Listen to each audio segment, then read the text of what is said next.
Shut up or I'll make you. The restaurant went dead quiet, and that's when reality finally slammed into me. I just committed career suicide. Actually, forget career. I probably just committed actual suicide. The kind where you don't show up to work tomorrow because you're at the bottom of the river. Michael Salvatore was staring at me. Not the cold, dismissive glances he'd been throwing around all night. Real staring. The kind that makes your blood run cold and your survival instincts scream at you to run. I just snapped at a Mafia boss. In front of his entire family. After he'd been testing my patience for 2 solid hours. And the crazy part? I wasn't even sorry yet. You ever reach that point where you're so tired, so beaten down by life, that consequences stop mattering? Where the part of your brain that's supposed to protect you from stupid decisions just gives up and goes home. That's where I was. That's where 6 years of double shifts, mounting medical bills, and watching my 7-year-old fight cancer had left me. I'm Ava Bennett. And this is the story of how the worst night of my life turned into something I never saw coming. How telling a dangerous man to shut up led to everything I thought I knew about the world being wrong. How the person everyone feared turned out to be the only one who saw me. But I'm getting ahead of myself. If you're settling in to hear this, do me a favor. Hit that subscribe button, drop a like, and tell me in the comments where you're watching from. Is it sunny where you are? Raining? Are you listening to this while doing dishes or driving home from work? I want to know I'm not just talking to myself here. All right. Let me take you back to the beginning. Back to when I still thought I knew how the world worked. I was 28. Single mom. One son, Tyler, who was 7 years old and fighting leukemia. I'd been working at Carmelo's restaurant for 6 years because it was the only place that offered health insurance good enough to cover even a fraction of what we needed. The insurance covered maybe 60%. The other 40%? That was on me. And 40% of cancer treatment costs more than most people make in a year. So I worked. Morning shifts, evening shifts, weekends, holidays. Anytime Ron, my manager, needed someone, I said yes. I smiled at rude customers. I laughed at bad jokes. I pretended my feet didn't feel like they were on fire after standing for 12 hours straight. Because Tyler needed me. Because the bills kept coming. Because I'd made him a promise the day he was diagnosed that I would do whatever it took to make him better. I believed that hard work mattered. That if you kept showing up, kept trying, kept being good and kind and patient, eventually things would get better. I believed the universe rewarded people who deserved it. Turns out the universe doesn't care about what you deserve. That Thursday started at 5 in the morning. I worked the breakfast shift, rushed to the hospital to spend my break with Tyler, then came back for the dinner service. My son's doctor had called me the day before to tell me about a new treatment option. Experimental. Expensive. The insurance company was already fighting it. I needed every dollar. Every tip. Every extra shift I could squeeze out of my schedule. Which is why when Maria called in sick and Ron told me I was covering the VIP section, I didn't argue. The VIP section meant bigger bills, which meant bigger tips. Usually. What I didn't know was that Michael Salvatore had a reservation that night. Michael Salvatore. 42 years old.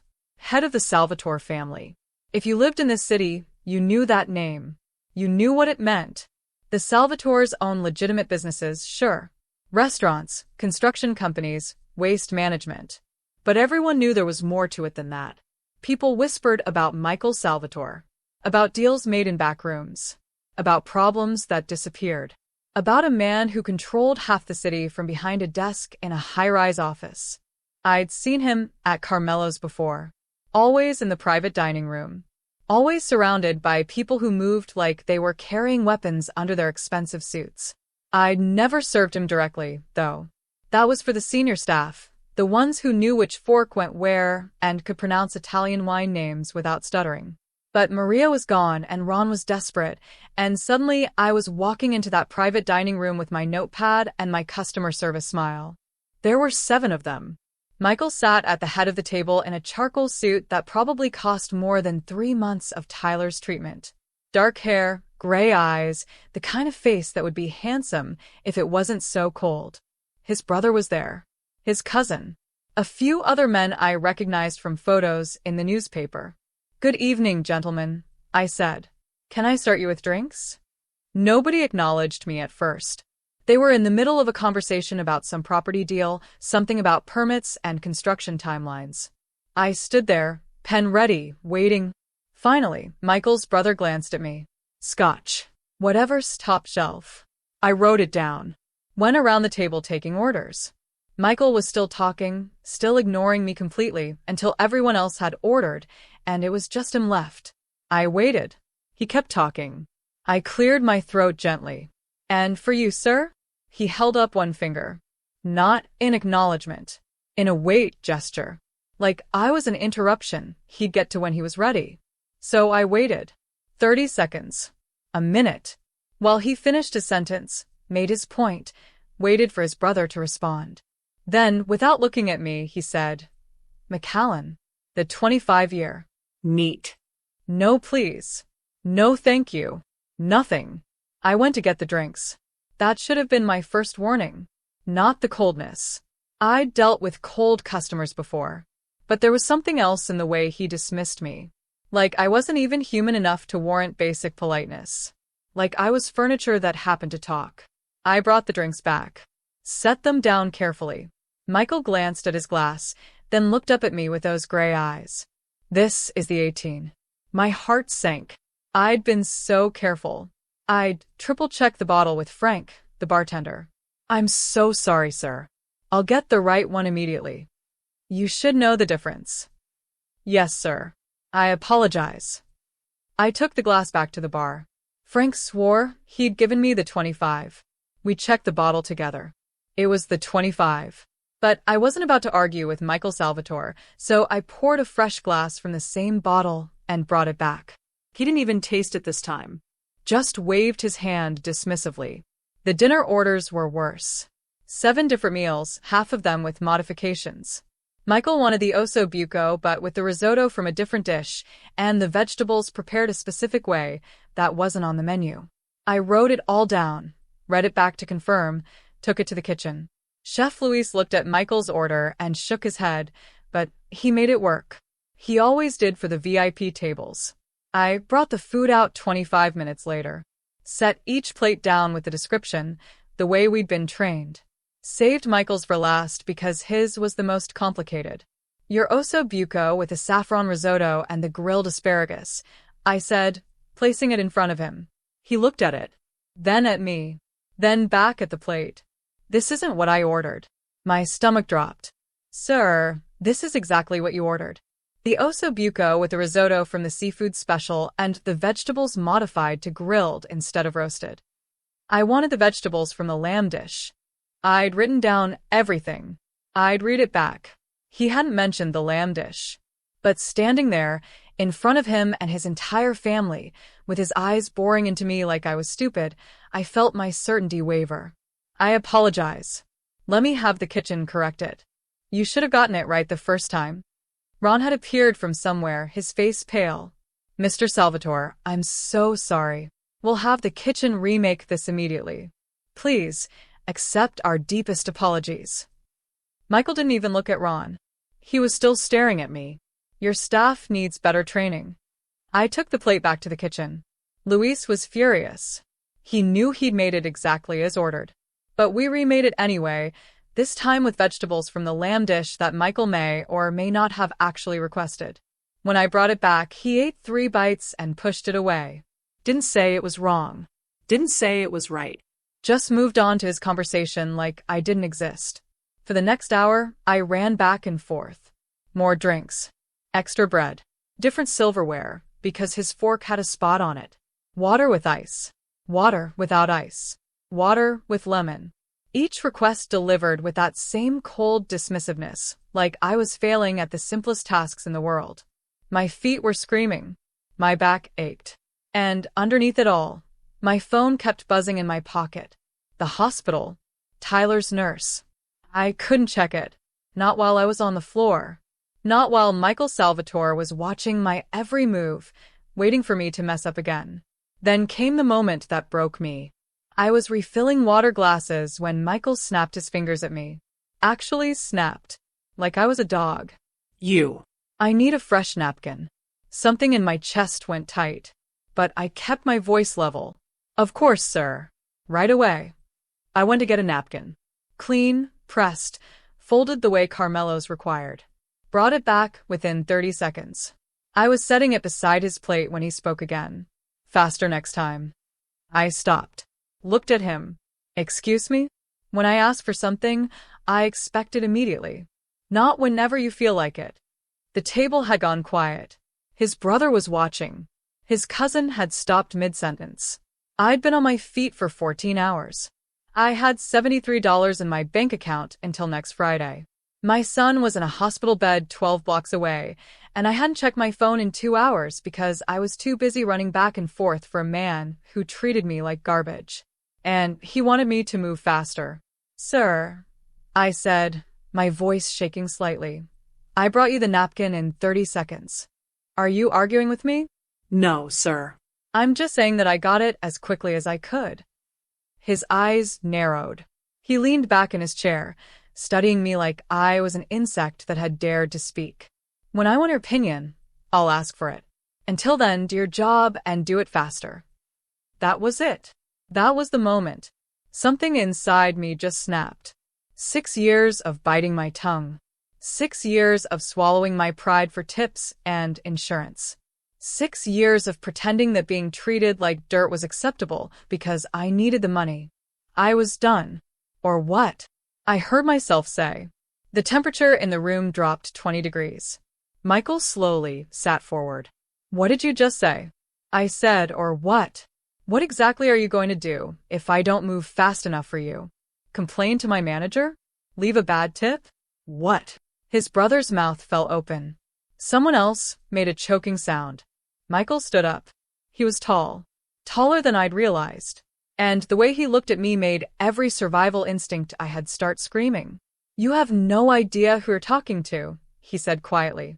I know exactly who you're talking to, I shot back. A single mom who's been on her feet for 14 hours. Who's been doing everything you asked, exactly how you asked it, and it still isn't good enough.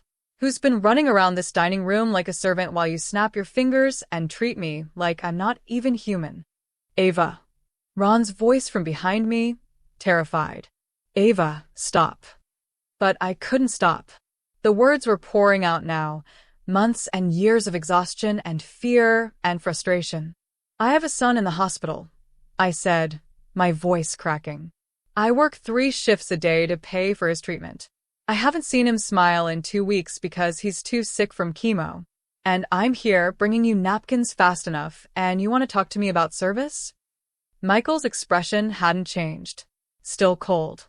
Still assessing. But something flickered in his eyes. Something I couldn't read. So here's what's going to happen. I continued, past the point of no return. You're going to sit down, finish your overpriced dinner, and treat me like a human being for the next 30 minutes. Or, I'm walking out that door, and you can get your own napkins. The silence was deafening. Then Michael spoke, his voice low and dangerous. And if I don't, that's when I said it. The words that would either get me killed or change everything. Then shut up or I'll make you. Time stopped. I watched his face, waiting for the explosion. Waiting for him to have Ron fire me on the spot. Waiting for something worse. But Michael Salvatore did something I didn't expect. He smiled. Not a warm smile. Not a friendly smile. But something that looked almost like respect. Sit down, he said. I blinked. What? Seat. Down. He gestured to the empty chair beside him. You want to be treated like a human being? Fine. Seat. Have dinner with us. I'm working. Not anymore. Tonight, you're a guest. He looked at Ron, who was hovering in the doorway looking like he might pass out. Her shift is over. Pay her for the full night plus overtime. And put her son's hospital bill on my account. The room spun. What? You heard me. Now sit down before I change my mind. I should have run. Should have apologized and backed out of that room and never looked back. Instead, I sat. And that's when everything changed. I sat down in that chair like I was moving through water. Everything felt slow and strange and completely wrong. Michael Salvatore gestured to one of his men, who immediately stood and moved to another seat. Now I was sitting directly beside the head of the most dangerous family in the city, in a dress shirt that smelled like grease and marinara sauce, while 6 pairs of eyes stared at me like I'd grown a second head. "What's your son's name?" Michael asked, cutting into his oso buco like we were having a normal conversation. "Tyler." My voice came out barely above a whisper. "How old?" "7." He nodded, chewing slowly. "What hospital?" "St. Mary's." "But I can't let you pay his bills." "I don't even know why you offered." I shouldn't have said those things. I was out of line. "You were honest," Michael said. He took a sip of his scotch, the one I'd brought him. "Most people lie to me. All day, every day. They tell me what they think I want to hear. You told me the truth." His brother, the one who'd ordered first, leaned forward. He had the same dark hair, same sharp features, but his eyes were warmer. I'm Giorgio. And that was either the bravest or stupidest thing I've ever seen anyone do. "Probably stupid," I admitted. Giorgio laughed. "I like her, Michael." "Of course you do. You like everyone." Michael turned back to me. "When's the last time you ate?" I had to think about it. "Breakfast." "Maybe. I had coffee around 3. He pushed his plate toward me. Eat. "I can't eat your food. It's already paid for." I took 3 bites. "Either you eat it or it goes in the trash." He raised an eyebrow. "Which would be wasteful, don't you think?" My stomach growled, betraying me. I hadn't realized how hungry I was until food was right in front of me. The oso buco looked perfect, smelled perfect, and I was so tired of protein bars and whatever was cheapest at the convenience store. I picked up the fork and took a bite. It was the best thing I'd tasted in months. Michael watched me eat for a moment, then turned to the man across from him. "Call St. Mary's billing department. I want Tyler Bennett's account information. All of it. And I want it cleared by tomorrow morning." "Michael, you can't just do that," I said through a mouthful of risotto. "That's not how this works." "That's exactly how this works. You stood up to me. Nobody does that. Most people either kiss my feet or run away scared. You did neither." He leaned back in his chair, studying me with those gray eyes. "You interest me. I'm not interesting. I'm just tired. You're a single mother working 3 shifts to save her son. You yelled at a man who could ruin your life without making a single phone call. And you're still sitting here instead of running away." The corner of his mouth lifted slightly. "That's interesting." Giorgio was grinning at me now. "How long have you worked here, Ava?" 6 years. "And in 6 years, has my brother ever spoken more than 10 words to any server?" I shook my head. Exactly. "This is unprecedented. You should feel honored. Or terrified. Maybe both." The man to Michael's left, younger, maybe mid-30s, spoke up. I'm Antone. "Michael's cousin. And I have to ask, did you really not know who he was when you told him to shut up?" "I knew who he was," I said quietly. "I just stopped caring." That made Michael's smile widen slightly. "Why?" "Because I've spent 2 years watching my son suffer. 2 years choosing between his medication and rent. 2 years being scared every single day that I'm going to lose him." I set down the fork, suddenly not hungry anymore. "Your disapproval doesn't scare me. Nothing scares me anymore except that phone call from the hospital telling me there's nothing else they can do." The table went quiet. Even Giorgio stopped smiling. Michael was looking at me differently now. Not with pity. Something else. Something that looked almost like understanding. "My mother died of cancer when I was 12, he said quietly. "Pancreatic. We didn't have money for treatment. She lasted 6 months after diagnosis." I looked at him, really looked at him, and for the first time saw something other than cold calculation in his eyes. "I'm sorry," I said. "Don't be. It was a long time ago." He picked up his scotch, swirled it. "But I remember what it felt like. Watching her fade. Knowing we couldn't afford the treatments that might have saved her. Being helpless." "That's exactly what it feels like," I whispered. He nodded. Set down his glass. "Tyler's bills will be paid in full by morning. And moving forward, all his treatment costs will be covered. Consider it done." "Why would you do that for us? You don't even know us." Because I can. Because you reminded me what courage looks like. And because my mother would have liked you. He stood up, buttoning his suit jacket. Dinner's over. Giorgio will drive you home. I have a car. You're exhausted. Giorgio drives you home. Tomorrow you take the day off.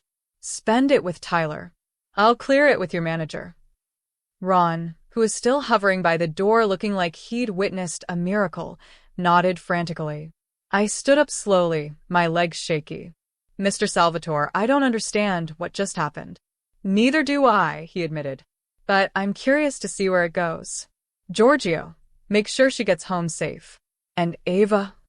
I turned back. Next time you want to tell me to shut up, do it in private. I have a reputation to maintain. There was the smallest hint of humor in his voice, and I found myself almost smiling despite everything. Giorgio led me out through the kitchen, past Luis and the other staff who stared at me like I'd returned from the dead. We walked to a black car that probably cost more than my annual salary, and he opened the door for me. For what it's worth, Giorgio said as he started the engine, I've never seen Michael like that. He doesn't help people.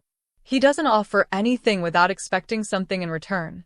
And he certainly doesn't smile. He didn't really smile. For Michael, that was practically laughing. Trust me. Giorgio pulled out into traffic. Where do we go? I gave him my address, a small apartment in a neighborhood that was probably very different from wherever the Salvatores lived. We drove in silence for a few minutes before Giorgio spoke again. Can I give you some advice? Sure. My brother is complicated. He's not a good man. He's done things that would keep you up at night if you knew about them. But he's also loyal to the people he decides to care about. If he says he's paying Tyler's bills, he will. If he says you're under his protection, you are. Giorgio glanced at me. But protection from Michael Salvatore comes with strings. Always. Just remember that. What kind of strings? I don't know yet. Maybe he doesn't either. Just be careful. He pulled up in front of my building, a 3-story walk-up with peeling paint and a broken intercom. The contrast between his car and my home was almost funny. Thank you for the ride, I said. Thank you for making my brother act human for 5 minutes. That was worth the price of admission. Giorgio smiled warmly. Get some rest, Ava. And give Tyler a hug from a stranger who hopes he gets better. I climbed out of the car and watched him drive away, then stood there on the sidewalk trying to process what had just happened. My phone buzzed. I pulled it out, expecting another message from the hospital. Instead, it was a text from an unknown number. This is Michael. Giorgio gave me your number. Check your bank account. My hands were shaking as I opened my banking app. The balance that had been $73 this morning now showed $15,000. Another text came through. For expenses. Food. Gas. Whatever Tyler needs that insurance doesn't cover. Don't argue. Don't try to pay me back. Just take care of your son. I stood there in the cold night air, staring at my phone, and for the first time in 2 years, I cried. Not from sadness or fear or exhaustion. From relief. From confusion. From the overwhelming sensation of someone actually helping without asking for anything in return. I went upstairs to my tiny apartment, took the fastest shower of my life, and collapsed into bed. Tomorrow I would go see Tyler.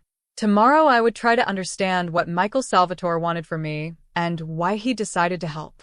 Tonight, I just let myself feel grateful. I woke up at 6 out of habit, my body clock, not caring that I didn't have to work. For a moment, I thought maybe I'd dreamed the whole thing. But then I checked my phone and saw the bank balance still showing $15,000 and 3 more messages from Michael. St. Mary's has been contacted. Tyler's account is clear. Take him something he likes.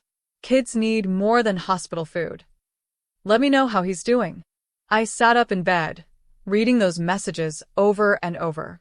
The first 2 made sense. They were practical, transactional almost.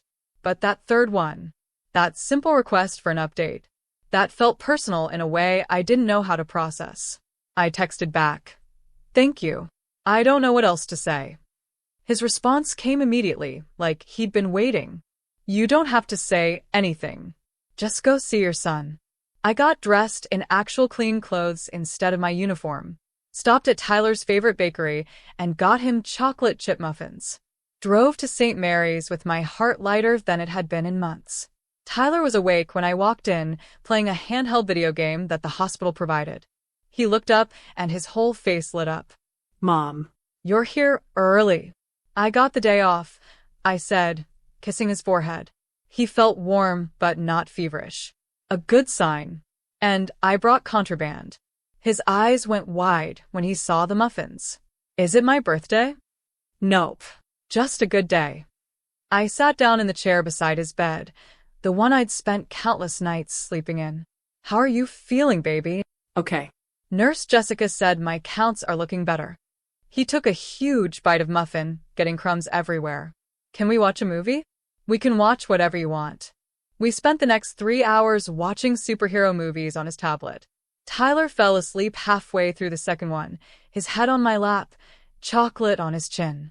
I stroked his thin hair and thought about Michael's mother, about her dying when he was 12, about him watching her fade the same way I'd been watching Tyler struggle. Maybe that's why he'd helped. Maybe it was just that simple. He saw his own past in my present and decided to change the outcome. My phone buzzed. Another text from Michael. How is he? I took a photo of Tyler sleeping, then hesitated. Was it weird to send a picture of my son to a man I'd just met? A man who was, by all accounts, dangerous? But something in me trusted that this wasn't about anything sinister. So I sent the photo with a caption, sleeping. Counts are improving. Good. He looks like a fighter. He is. Gets it from his mom. I believe that. There was a pause, then another message. I have a business dinner tomorrow night. At Carmelo's. I'd like you to be there. My stomach flipped. As your server? As my guest. Michael, I can't just have dinner with you. People will talk. Ron will have questions. And I don't understand what you want from me. I want to have dinner with someone who isn't afraid to tell me the truth. That's all. No strines. No expectations. Just dinner. I looked down at Tyler, still sleeping peacefully. Looked at the hospital room that I could now afford. Looked at my phone showing a bank balance that meant I could buy groceries without counting every dollar. What time? 7. Wear something nice. And Ava? Yes. Thank you. For what? For reminding me why I started all this in the first place. I didn't know what he meant by that. But I texted back. I'll be there. The next 24 hours passed in a blur. I spent every moment I could with Tyler, watched his numbers slowly improve, talked to his doctors about the new treatment Michael's money had made possible. They were optimistic. Cautiously, carefully optimistic. But it was more hope than I'd had in weeks. That evening, I stood in front of my closet staring at clothes I hadn't worn in years. I didn't own anything nice enough for dinner with Michael Salvatore. Everything was either work uniforms or clearance rack basics. My phone rang. Unknown number. Hello. Ava? This is Giorgio. Michael asked me to help you with something. Help me with what? Getting ready for tonight. I'm downstairs with a car. We're going shopping. Giorgio, I can't let you buy me clothes. You're not letting me do anything. Michael already transferred money to my account specifically for this purpose. Either you come shopping with me, or I buy everything myself and guess your size. Your choice. I sighed. Give me 5 minutes. Giorgio took me to stores I'd only ever walked past. Places where a single dress cost more than my monthly rent. He had opinions on everything, vetoing things that were too conservative, too flashy, too boring. Finally, we found a deep blue dress that was elegant without being over the top. Simple. Classic. It made me look like someone who belonged at Michael's table. Shoes. Jewelry. A small handbag. Giorgio paid for everything without blinking, chatting easily about his own life, his daughter who was Tyler's age, his wife who ran a bakery in Little Italy. You seem normal, I said as we drove back to my apartment. More normal than I expected. Giorgio laughed. I'm the normal one. Michael got all the intensity, all the darkness. But he's not a monster, Ava. He's just someone who learned early that the world doesn't care about being fair. So he made his own rules. That doesn't excuse everything he does. No, it doesn't. But it explains it. Giorgio pulled up in front of my building. He likes you. Really likes you. I haven't seen him interested in anyone in years. Just be yourself tonight. That's all he wants. I went upstairs and got ready slowly, carefully. The dress fit perfectly. The shoes were comfortable despite the heels. I looked at myself in the mirror and barely recognized the woman staring back. She looked confident. Put together. Like someone who had her life under control. It was a convincing lie. Giorgio picked me up at 6:30. We drove to Carmelo's in comfortable silence. He pulled up to the front entrance where Michael was already waiting. He was in a different suit. This one was darker, perfectly tailored to his tall frame. He looked exactly like what he was. Powerful, dangerous, untouchable, until he saw me step out of the car, and something in his expression softened. "You look beautiful," he said simply. "Thank you." I felt my face heat. "You look nice too." Giorgio laughed from the driver's seat. Nice. "She called you nice, Michael. That's a first." Michael shot his brother a look that should have been threatening, but somehow wasn't. Then he offered me his arm. "Shall we?" Ron nearly tripped over himself when we walked in together. His eyes went wide, his mouth opened and closed like a fish, but he didn't say anything. Just led us to the same private dining room where I'd yelled at Michael 2 nights ago. But this time, it was just the two of us. Michael held out my chair, then sat across from me. A different server, someone I recognized from the senior staff, brought water and menus, and then disappeared. "This feels surreal," I admitted. Good surreal or bad surreal? I don't know yet. I looked at the menu, at prices I still couldn't quite believe anyone paid. "Michael, why am I here? Really?" He was quiet for a moment, studying me with those gray eyes. "Because you're the first person in 10 years who's treated me like a regular person. You didn't know to be scared. You didn't want anything from me. You just wanted me to be decent." He leaned forward slightly. "Do you know how rare that is? I wasn't trying to be special. I was just exhausted." "I know. That's what made it real." He paused. "Tell me about Tyler. What's he like when he's not sick?" And just like that, we were talking. Really talking. I told him about Tyler's love of dinosaurs, his ridiculous jokes, the way he wanted to be a paleontologist when he grew up. Michael told me about growing up with Giorgio, about their sister who lived in California, about his father who'd built the family business from nothing. He didn't talk about the illegal parts. The parts everyone knew about, but nobody said out loud. And I didn't ask. Tonight, sitting across from each other over expensive food and wine, we were just two people having dinner. Until dessert arrived, and Michael's expression changed. Became more serious. "I need to tell you something," he said. My stomach dropped. Here it comes, I thought. The strings Giorgio warned me about. The help I'm giving you. Tyler's medical bills.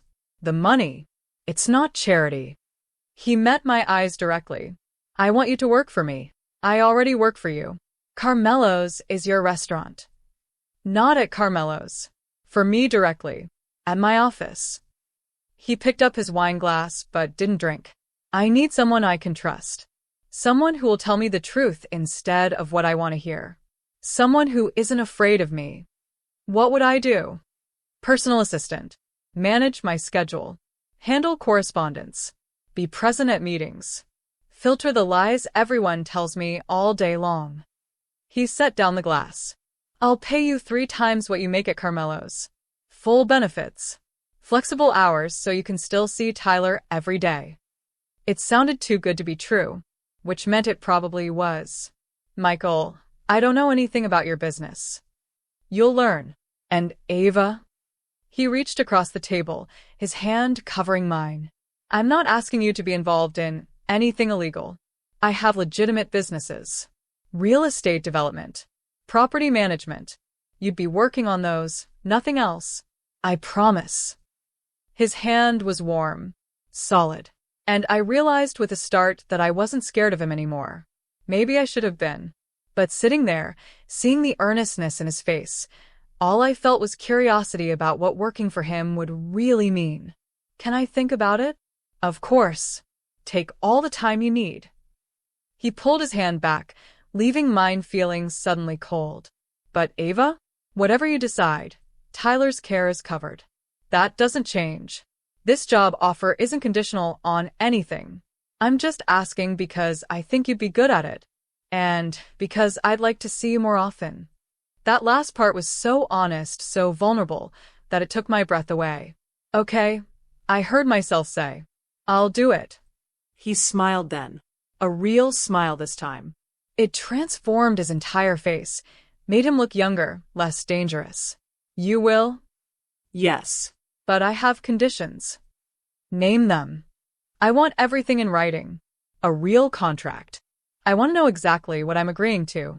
And if I ever feel uncomfortable or asked to do something I can't live with, I walk away. No questions, no consequences. Done. Michael pulled out his phone, typed something quickly. My lawyer will have a contract ready by Monday. You can review it with your own lawyer if you want. Change anything that doesn't work for you. I don't have a lawyer. Now you do. I'll have Giorgio recommend someone independent. Someone who works for you, not me. He put his phone away. Anything else? Yeah. If we're going to work together, you need to promise me something. What? Be honest with me. Always. Even when it's hard. Even when the truth isn't pretty. I can't work for someone I don't trust. Michael looked at me for a long moment, and I saw something shift in his expression. Something that looked almost like relief. I promise, he said quietly. Complete honesty. No matter what. We finished dinner and talked about start dates and logistics. He'd have Giorgio take me to the office next week for a tour. I'd give Ron 2 weeks' notice at Carmelo's, though Michael assured me Ron wouldn't care since he'd compensate the restaurant for losing me. When Giorgio picked us up, Michael walked me to the car, his hand resting lightly on my lower back. It felt natural. Easy. Like we'd known each other for years instead of days. Thank you for tonight, I said. For dinner. For the job. For everything. Thank you for saying yes. He hesitated, then added, I know my reputation. I know what people say about me. But I want you to know that with Tyler, I'm just Michael. Not the head of the family. Not the businessman. Just a man who wants to help someone who deserves it. I looked up at him, this complicated, dangerous, surprisingly gentle man, and smiled. Then that's who I'll see. He opened the car door for me, and as Giorgio drove away, I turned back to see Michael standing on the sidewalk, hands in his pockets, watching until we disappeared around the corner. Well, Giorgio said cheerfully, you've definitely made an impression. I haven't seen Michael like this since before our mother died. It's like he remembered how to be human again. I didn't do anything special. You did exactly what he needed. You saw past everything else and treated him like a person. Giorgio glanced at me. Just be careful, Ava. My brother doesn't let people in easily. But once he does, he's all in. Completely. And that kind of intensity can be overwhelming. I'll keep that in mind. But as I went to bed that night, my head spinning with everything that had changed in just 3 days, I realized I wasn't scared of Michael's intensity. I was scared of my own. Scared of how much I was already starting to care about a man I barely knew. Scared of how right it felt to sit across from him, to talk to him, to imagine working beside him every day. Scared that this wasn't just about gratitude or opportunity. It was about something much more dangerous. I was falling for Michael Salvatore, and I had no idea if that would save me or destroy me. Monday morning, I walked into the Salvatore building for the first time.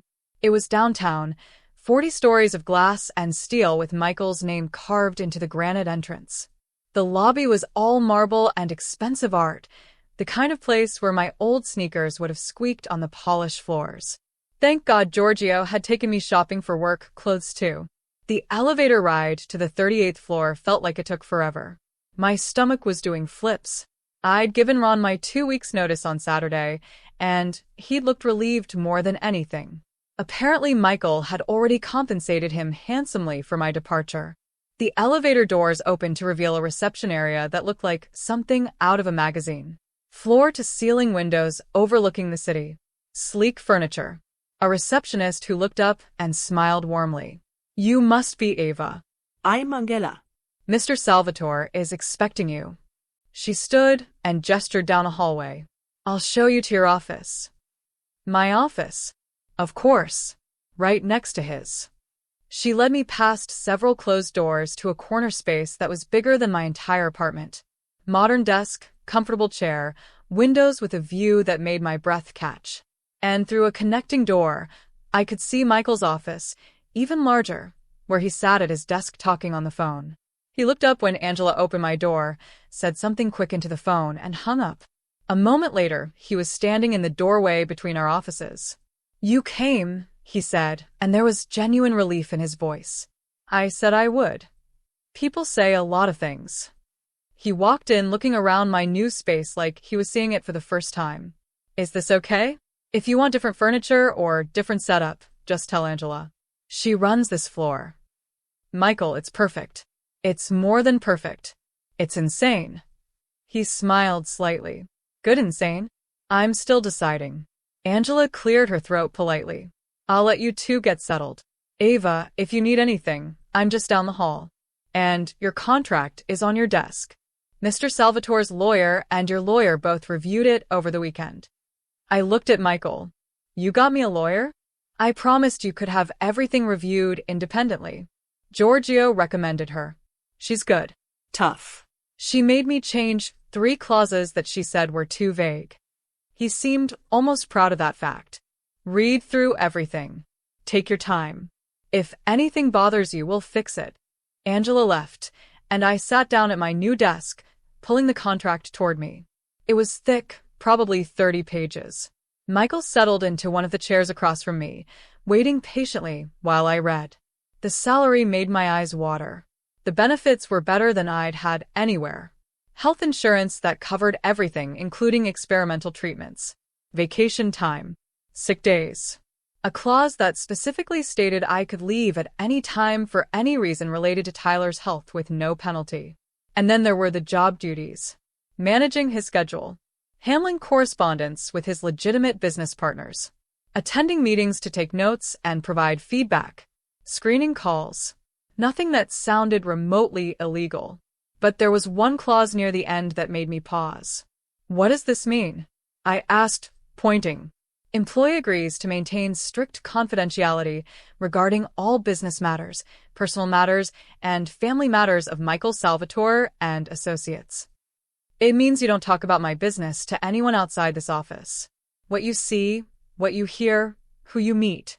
It all stays private. That sounds like there are things I'll see and hear that need to be kept private. Michael leaned forward, his elbows on his knees. Ava, I told you I'd be honest. So here's the truth. My family has business interests that aren't all public.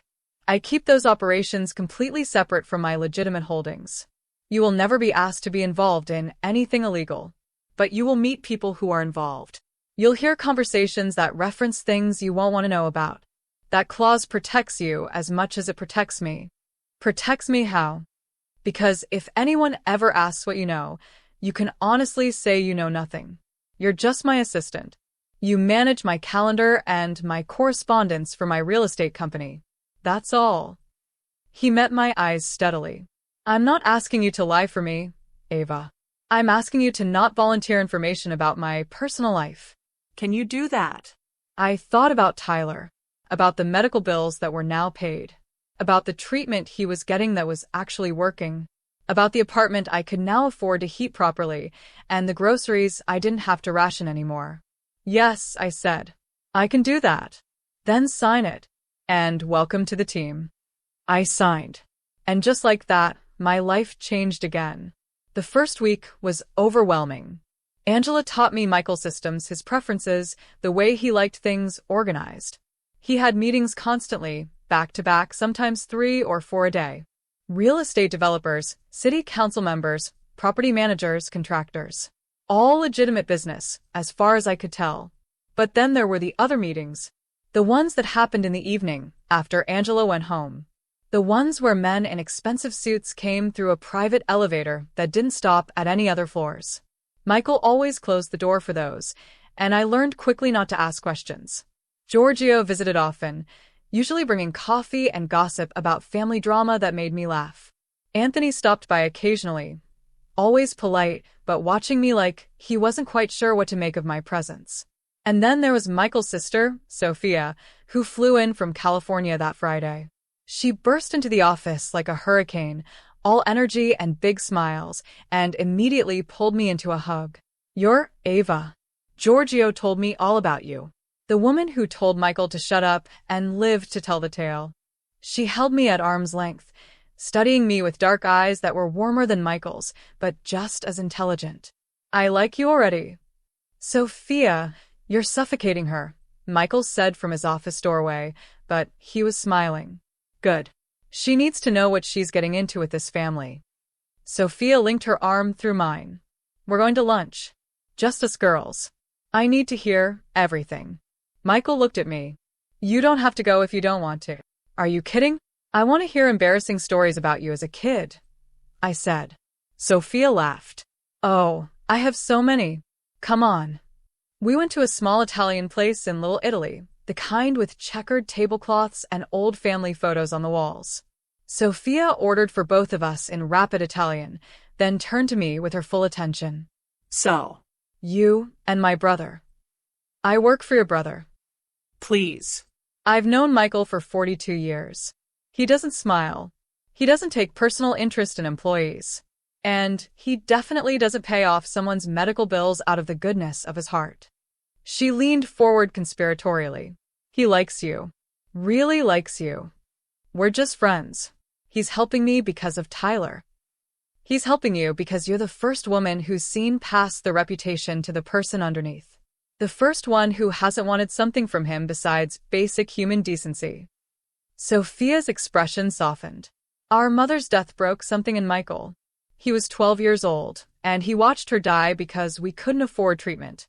He swore that day he'd never be helpless again, never be poor again, never watch someone he loved suffer because of money." Giorgio told me a little about that. "Then you know why he built what he built. It wasn't about power or greed. It was about control, about making sure our family would never be vulnerable again." She paused as the waiter brought our food. "But somewhere along the way, he forgot that having money doesn't mean anything if you're alone. He's been alone for so long, Ava.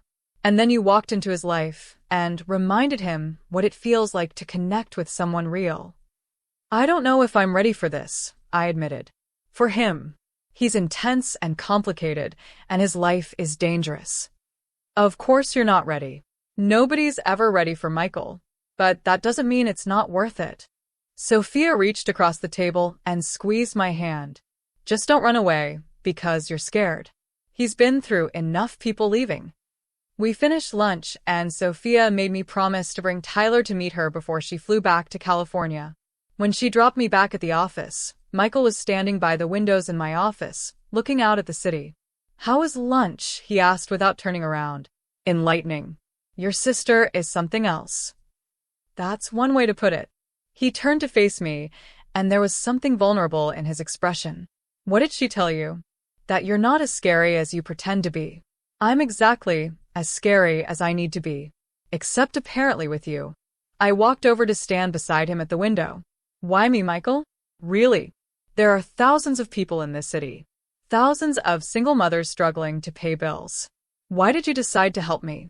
He was quiet for so long I thought he might not answer. Then he said, "Because when you looked at me, you didn't see the head of a crime family or a powerful businessman or someone to be afraid of. You saw someone being rude to a waitress who deserved better. You saw a person acting badly, and you called him on it." He turned to look at me. "Do you know how long it's been since anyone saw me as just a person? Is that really all you want? Someone who treats you normally?" "No." His voice dropped lower. "I want more than that. But I'm trying to be patient. Trying not to rush you into something you're not ready for." My heart was pounding. What if I told you I'm scared of how much I already care about you? That it's only been a week and I can't stop thinking about you? Something flared in his eyes. Heat and hope and hunger all at once. "Then I tell you I haven't stopped thinking about you since the moment you told me to shut up. That I've spent every day this week finding excuses to come talk to you. that I'm trying very hard to be professional and appropriate, and it's killing me. What would you do if you weren't trying to be professional? He stepped closer, close enough that I could smell his cologne, feel the heat from his body. I'd kiss you. Right here. Right now.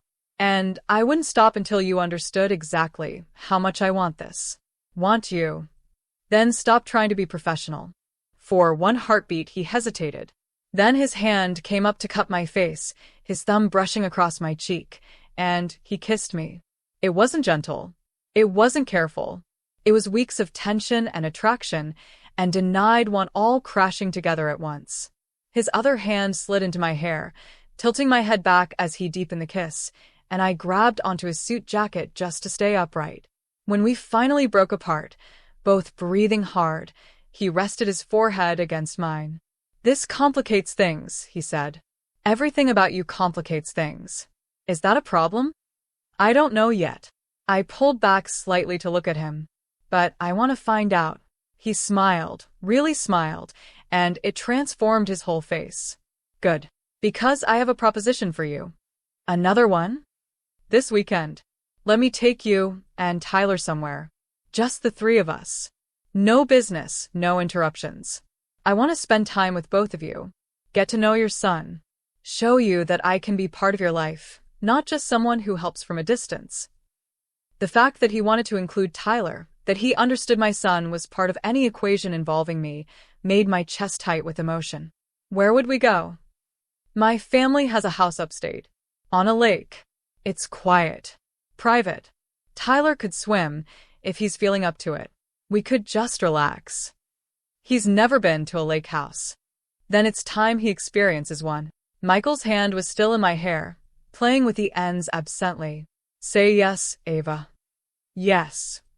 That weekend, Giorgio drove us upstate in a comfortable SUV, with Tyler chattering excitedly in the back seat. My son had been having a good week, his energy better than it had been in months. The new treatment was working. Slowly, carefully, but working. Michael met us at the house, which turned out to be less of a house and more of a mansion. But he dressed casually, jeans and a t-shirt, and when Tyler got shy at first, Michael crouched down to his level. Hey, Tyler. I'm Michael.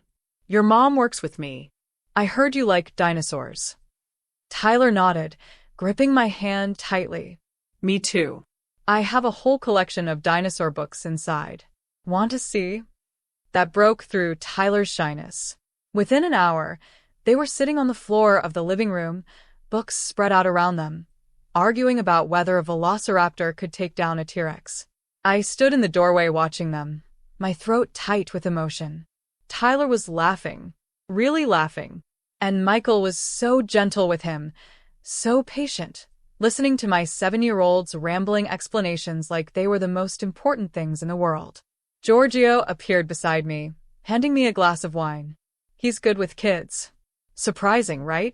Everything about him surprises me.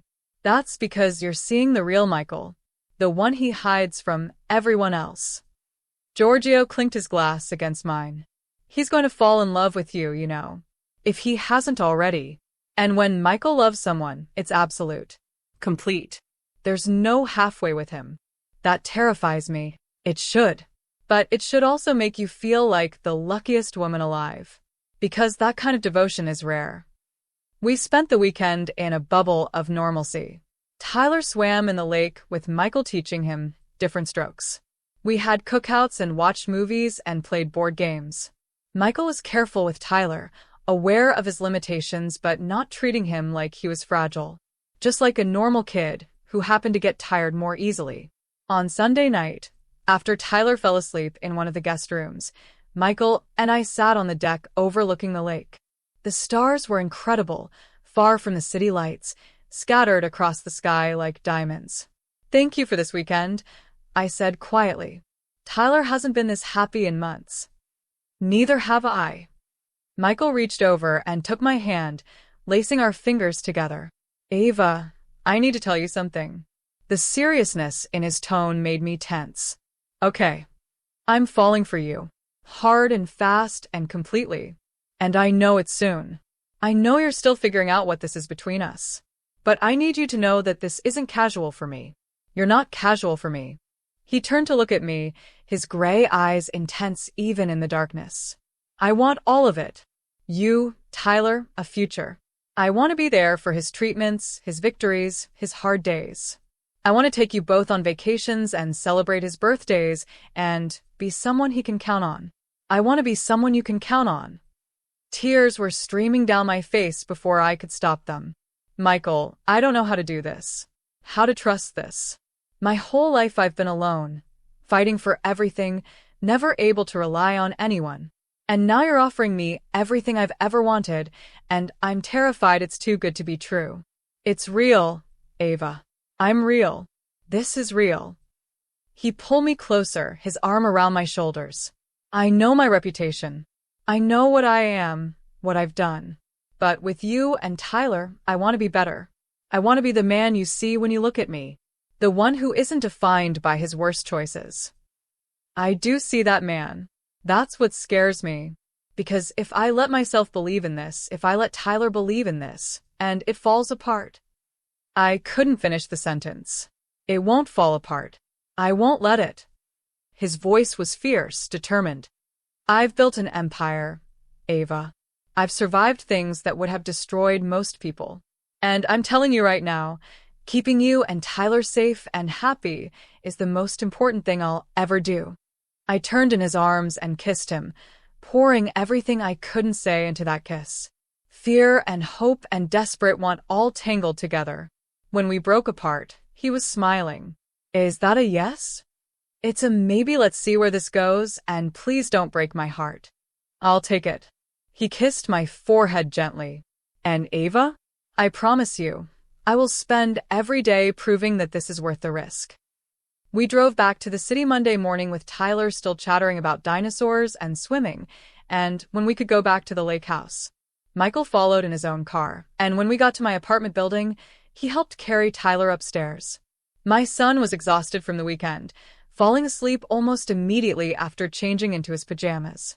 I tucked him in and kissed his forehead, watching him sleep with that familiar mix of love and fear that never quite went away. Michael was waiting in my small living room when I came out, looking out of place among my second-hand furniture and worn carpet. "This is where you've been living?" he asked quietly.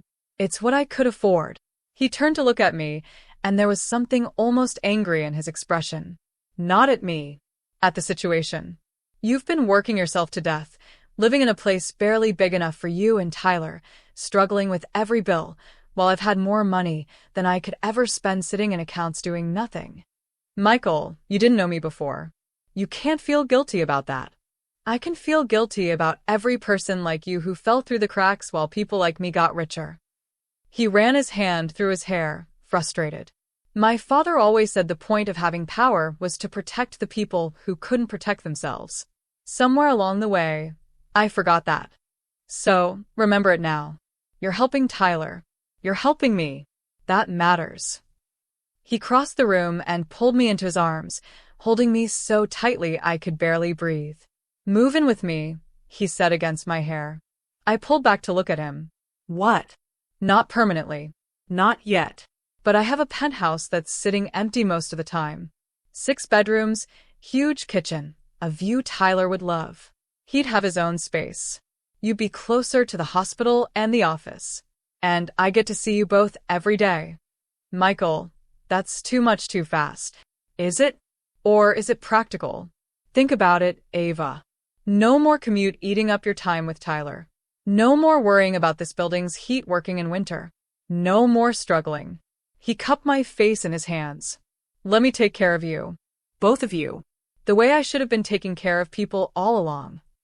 Part of me wanted to say yes immediately, to jump at the chance for stability and comfort, and someone to share the burden with. But the other part, the part that had learned not to depend on anyone, hesitated. "Can I think about it?" "Of course.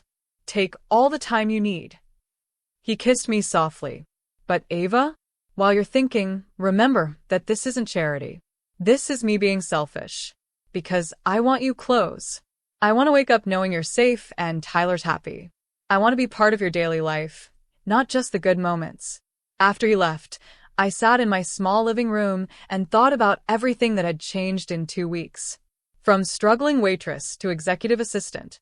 From barely affording groceries to having more money than I needed.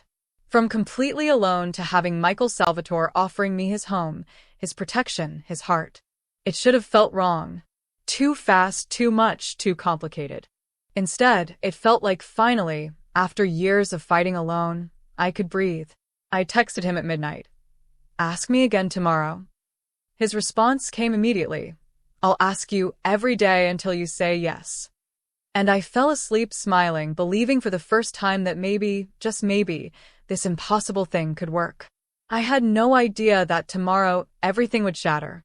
That the life I was starting to believe in would reveal cracks I hadn't seen. That Michael's past was about to collide with my present in ways that would test everything we were building. But tonight, I let myself hope. And that felt like enough.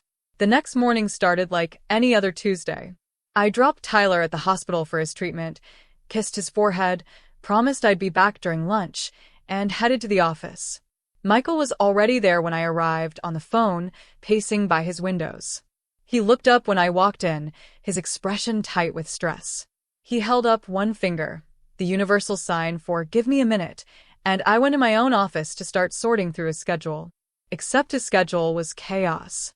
3 meetings had been moved. 2 new ones had been added. And there were a dozen emails flagged urgent from people whose names I didn't recognize. Angela appeared in my doorway, holding 2 coffees. Rough morning already. Michael's been dealing with some property disputes since 5 a.m. The city council is pushing back on one of his development projects. Which one? The waterfront complex. Apparently, some community organizer is making noise about displacement of low-income residents. Michael's trying to negotiate a compromise, but the council member leading the opposition is being difficult. She handed me one of the coffees. Welcome to crisis management.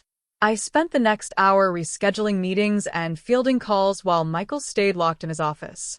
Around 10, his door finally opened, and he emerged looking exhausted. I need you in the next meeting, he said without preamble. The one with the city council liaison? Yes. Councilman Davis. He's being unreasonable, and I need someone there who can take notes and give me honest feedback afterward. He grabbed his suit jacket. He's bringing his assistant. I want you there too. The meeting was at a downtown office building, neutral territory. Councilman Davis was in his 50s, balding, with the kind of smile that didn't reach his eyes. His assistant was younger, sharp-eyed, taking notes on everything. Michael laid out his proposal. The waterfront development would include affordable housing units, community spaces, job training programs for local residents. He had plans, budgets, projections. Everything looked legitimate and generous. But Davis kept shaking his head. It's not enough. Your project will still displace over 200 families. Families who've lived in that neighborhood for generations. I'm offering relocation assistance. First year's rent paid in comparable housing. Job guarantees for anyone who wants to work construction on the project. Michael's voice was calm, but I could hear the frustration underneath. What else do you want? I want you to scrap the project entirely. Find somewhere else to build your luxury condos. They're not luxury condos. 60% will be market rate and below. This is one of the most community-friendly developments I've ever proposed. But you'll still profit millions while working families lose their homes. The meeting went in circles for an hour. Davis wouldn't budge. Michael stayed professional, but I could see the anger building in the set of his shoulders, the tightness around his mouth. Finally, Michael stood. I think we're done here. Thank you for your time, Councilman. Mr. Salvatore, if you proceed with this project without council approval, there will be consequences. Something cold flashed in Michael's eyes. Is that a threat? It's a promise. I've spent 20 years fighting developers who think they can buy their way past community concerns. You're not special. We left in tense silence. In the car, Michael didn't say anything for several blocks. Then he slammed his hand against the dashboard. He's grandstanding. Using my project to boost his own political career. Michael's voice was tight, with barely controlled rage. That neighborhood is dying. Crime is through the roof. Property values are in the basement. My development would bring jobs, infrastructure, opportunity. And he's blocking it because it makes him look good to his base. Maybe he genuinely cares about those families, I suggested carefully. Michael looked at me. You think I don't? You think I haven't spent months working with community leaders, adjusting plans, making concessions? I grew up poor, Ava. I know what it's like to be pushed out of your neighborhood because you can't afford to stay. I'm trying to do this right, and he's making it impossible. So what happens now? Now I find another way. He pulled out his phone, typed something. There are always other ways. That night, I picked up Tyler from the hospital and went home to my apartment instead of staying late at the office. I needed space to think, to process everything that was happening. Michael texted around 8. Have you thought about my offer? Moving into the penthouse. I stared at the message for a long time. Part of me wanted to say yes. Wanted the security, the comfort, the closeness to Michael that it would bring. But something about how he'd handled the meeting today had unsettled me. That flash of cold anger. The way he'd said, there are always other ways. Still thinking, I texted back. Fair enough. Can I see you tomorrow? Just us. Dinner at my place. I'll cook. You cook. I'm Italian. Of course I cook. Say yes. I smiled despite my concerns. Yes. The next day at work, Michael seemed more relaxed. The crisis with the council had calmed down, or at least gone quiet. He spent the morning in legitimate business meetings about property management and tenant relations. Everything seemed normal, until Anthony showed up at 3 in the afternoon, walking straight into Michael's office without knocking. I heard raised voices, couldn't make out the words, but the tension was obvious. When Anthony left 20 minutes later, he looked furious. Michael appeared in my doorway a moment later. I need to reschedule everything after 4. Something came up. What kind of something? He hesitated, then said, family business. Nothing you need to worry about. But I did worry, because family business was code for the parts of his life he kept separate. The parts one wasn't supposed to know about. He left at 4:30, and I stayed to finish up some correspondence.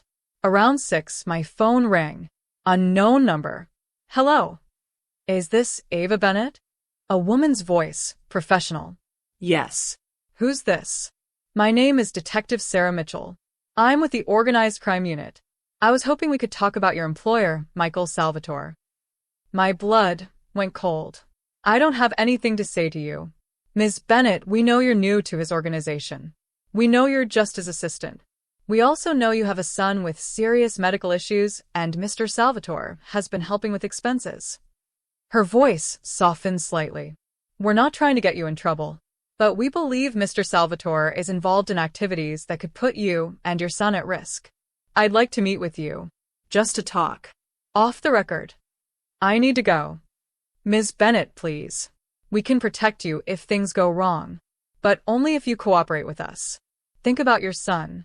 Think about what happens if Michael Salvatore's business dealings come crashing down and you're standing too close.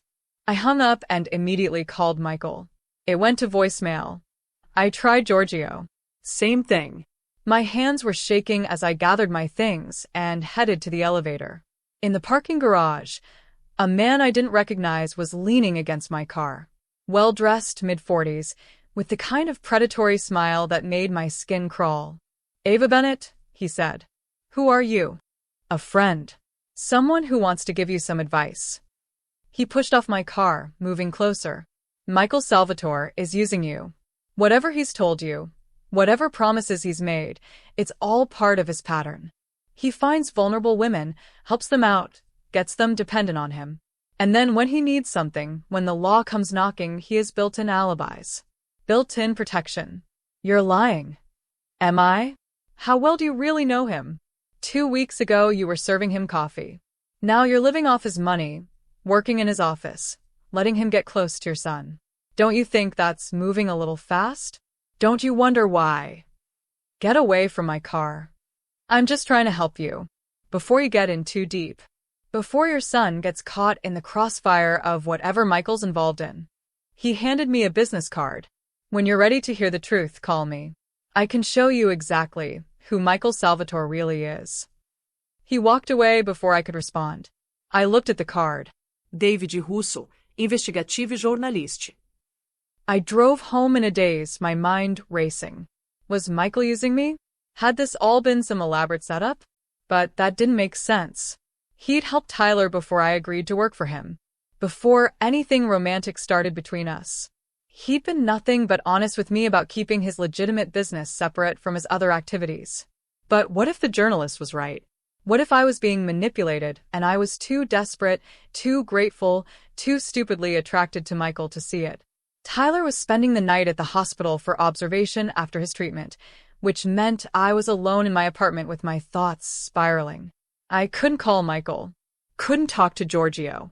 Didn't have anyone else I trusted enough to process this with. Around 9 p.m., there was a knock on my door. I looked through the peephole and saw Michael standing there, still in his suit, looking worried. I opened the door. How did you know I needed you? You didn't answer my texts.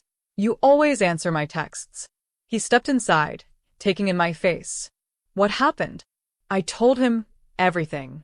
The detective's call. The journalist in the parking garage. The questions and doubts now eating at me. Michael listened without interrupting, his expression growing darker with every sentence. Because if I wanted to use you, I'd have done it by now. I'd have asked you to lie for me, to hide things, to be involved in ways that would compromise you. Instead, I've kept you completely separate, protected, because the last thing I want is for you or Tyler to be touched by the darker parts of my world. His eyes were intense, pleading. I told you I'd be honest. So here's the truth. People are going to come after you to get to me. They're going to try to make you doubt what we have. They're going to use your fears and your past struggles against you. And I can't stop all of it. But I can promise you that I will never lie to you, never use you, never put you or Tyler in danger if I can help it. I wanted to believe him. God, I wanted to believe him so badly it hurt. Michael, I'm scared. Not of you.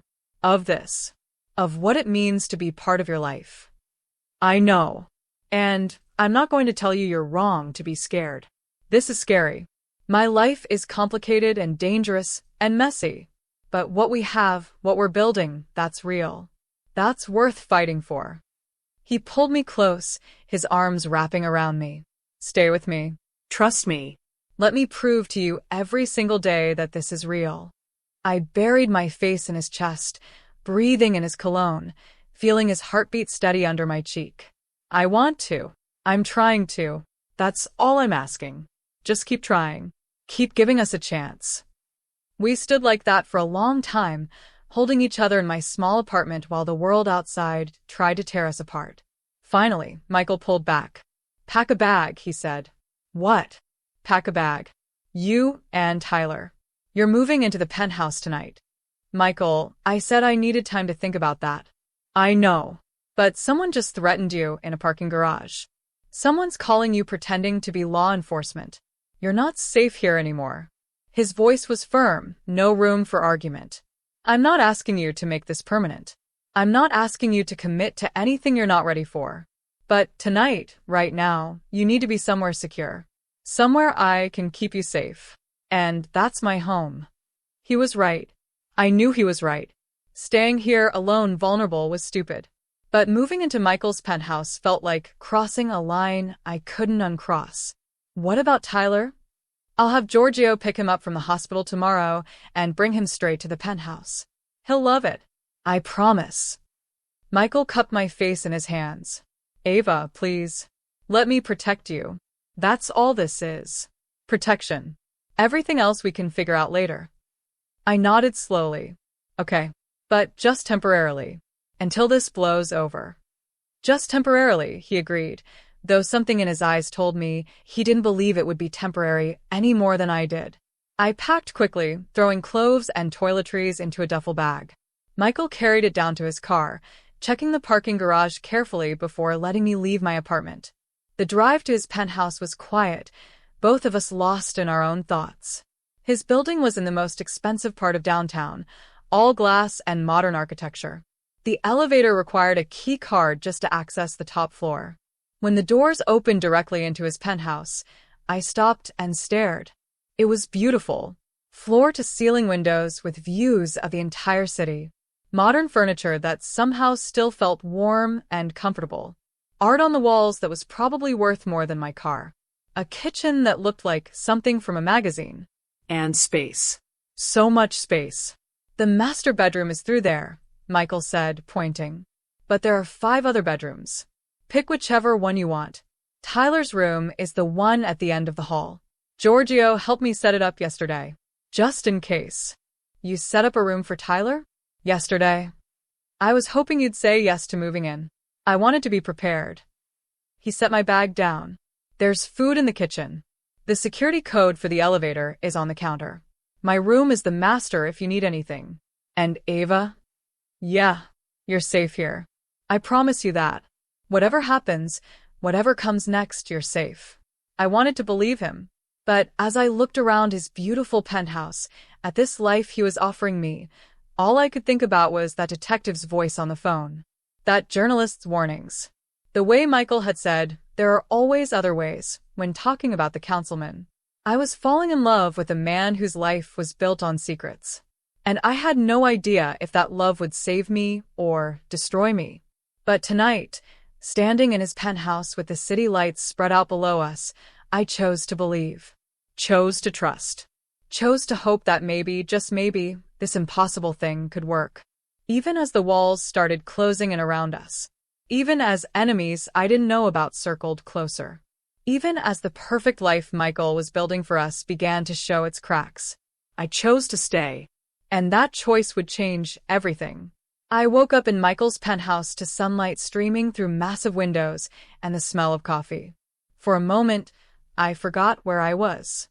Then reality crashed back, and I remembered. The threats. The move. Everything changing so fast I couldn't catch my breath. Michael was in the kitchen, dressed in jeans and a t-shirt, making breakfast. He looked softer like this. More human. Less like the dangerous man everyone whispered about. Morning, he said, pouring me coffee. Giorgio's picking up Tyler in an hour. I figure we could have breakfast ready when he gets here. You didn't have to do all this. I wanted to. He handed me the mug. Ava, about last night. I know this is overwhelming, but I meant what I said. You're safe here. Both of you. I wanted to respond, but my phone rang. St. Mary's. My heart dropped. Ms. Bennett? This is Dr. Patel. Tyler's doing well, but we need to discuss his treatment plan. Can you come in this morning? Of course. I'll be there in 30 minutes. Michael was already grabbing his keys. I'll drive you. At the hospital, Dr. Patel looked serious. Tyler's responding well to treatment, but we need to discuss the next phase. There's an experimental protocol that could significantly improve his chances. It's expensive, even with insurance, but given your recent financial situation, it's now an option. How expensive? About $200,000 over the next 6 months. Michael didn't hesitate. Do it. Whatever he needs. Dr. Patel looked between us. Mr. Salvatore, I appreciate your generosity, but I need to speak with Tyler's mother about medical decisions. Of course. I'll wait outside. Michael squeezed my hand and left. Dr. Patel closed the door. Ms. Bennett, I need to ask. Are you sure about this relationship? About accepting this kind of help from someone like Michael Salvatore? What do you mean someone like him? I've lived in this city long enough to know his reputation. I'm not judging, but I want to make sure you understand what you're accepting. Money from that source comes with complications. He's helping my son. That's all I care about. I hope that's true. For Tyler's sake. She paused. The treatment starts Monday. We'll need your signature on the consent forms. I signed everything, my hands shaking. Tyler was getting better. That was all that mattered. Whatever complications came with Michael's help, I'd deal with them. Giorgio brought Tyler to the penthouse that afternoon, and my son's eyes went wide as dinner plates. Mom. This place is huge. Is this really where we're staying? For a while, baby. Michael, come see my room. Tyler grabbed Michael's hand and dragged him down the hallway. I watched them go, this dangerous man and my innocent son, and felt my heart crack open. Michael was so gentle with Tyler. So patient. Nothing like the cold businessman I'd first met. That night, after Tyler fell asleep in his new room surrounded by dinosaur posters Michael had somehow acquired, Michael and I sat on the balcony, overlooking the city. "Thank you," I said quietly. "For everything. For Tyler's treatment. For this. For making him smile. You don't have to thank me. This is what I want." You. "Tyler. This." He took my hand. "I know you're scared. I know this is fast. But Ava, I'm all in. Completely. Whatever you need, whatever Tyler needs, I'm here." I leaned into him, letting myself believe it, letting myself hope. That was my first mistake. The next week passed in a blur. Tyler started his new treatment. I settled into working from Michael's penthouse, managing his schedule remotely when I needed to be with Tyler.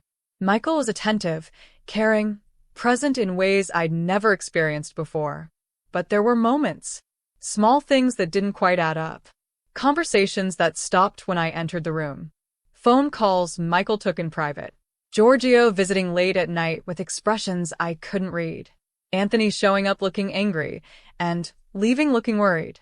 I told myself it was just business. The parts of his life I wasn't supposed to know about. But doubt crept in at the edges, whispering questions I didn't want to answer. Then came Thursday. I was at the office, Michael was in back-to-back meetings, and I was organizing files when I accidentally opened the wrong folder on the shared drive. It was labeled Davis Project, and I assumed it was about the waterfront development. Instead, I found something else entirely. Financial records. Payments to shell companies. Documents showing money moving through channels that definitely weren't legal. And right there, clear as day, payments to city officials, including Councilman Davis. My hands went numb. I closed the file quickly, my heart pounding. Michael was paying off the same councilman who was publicly opposing him. The whole conflict was theater. A performance for the press while behind the scenes, money changed hands and deals were made.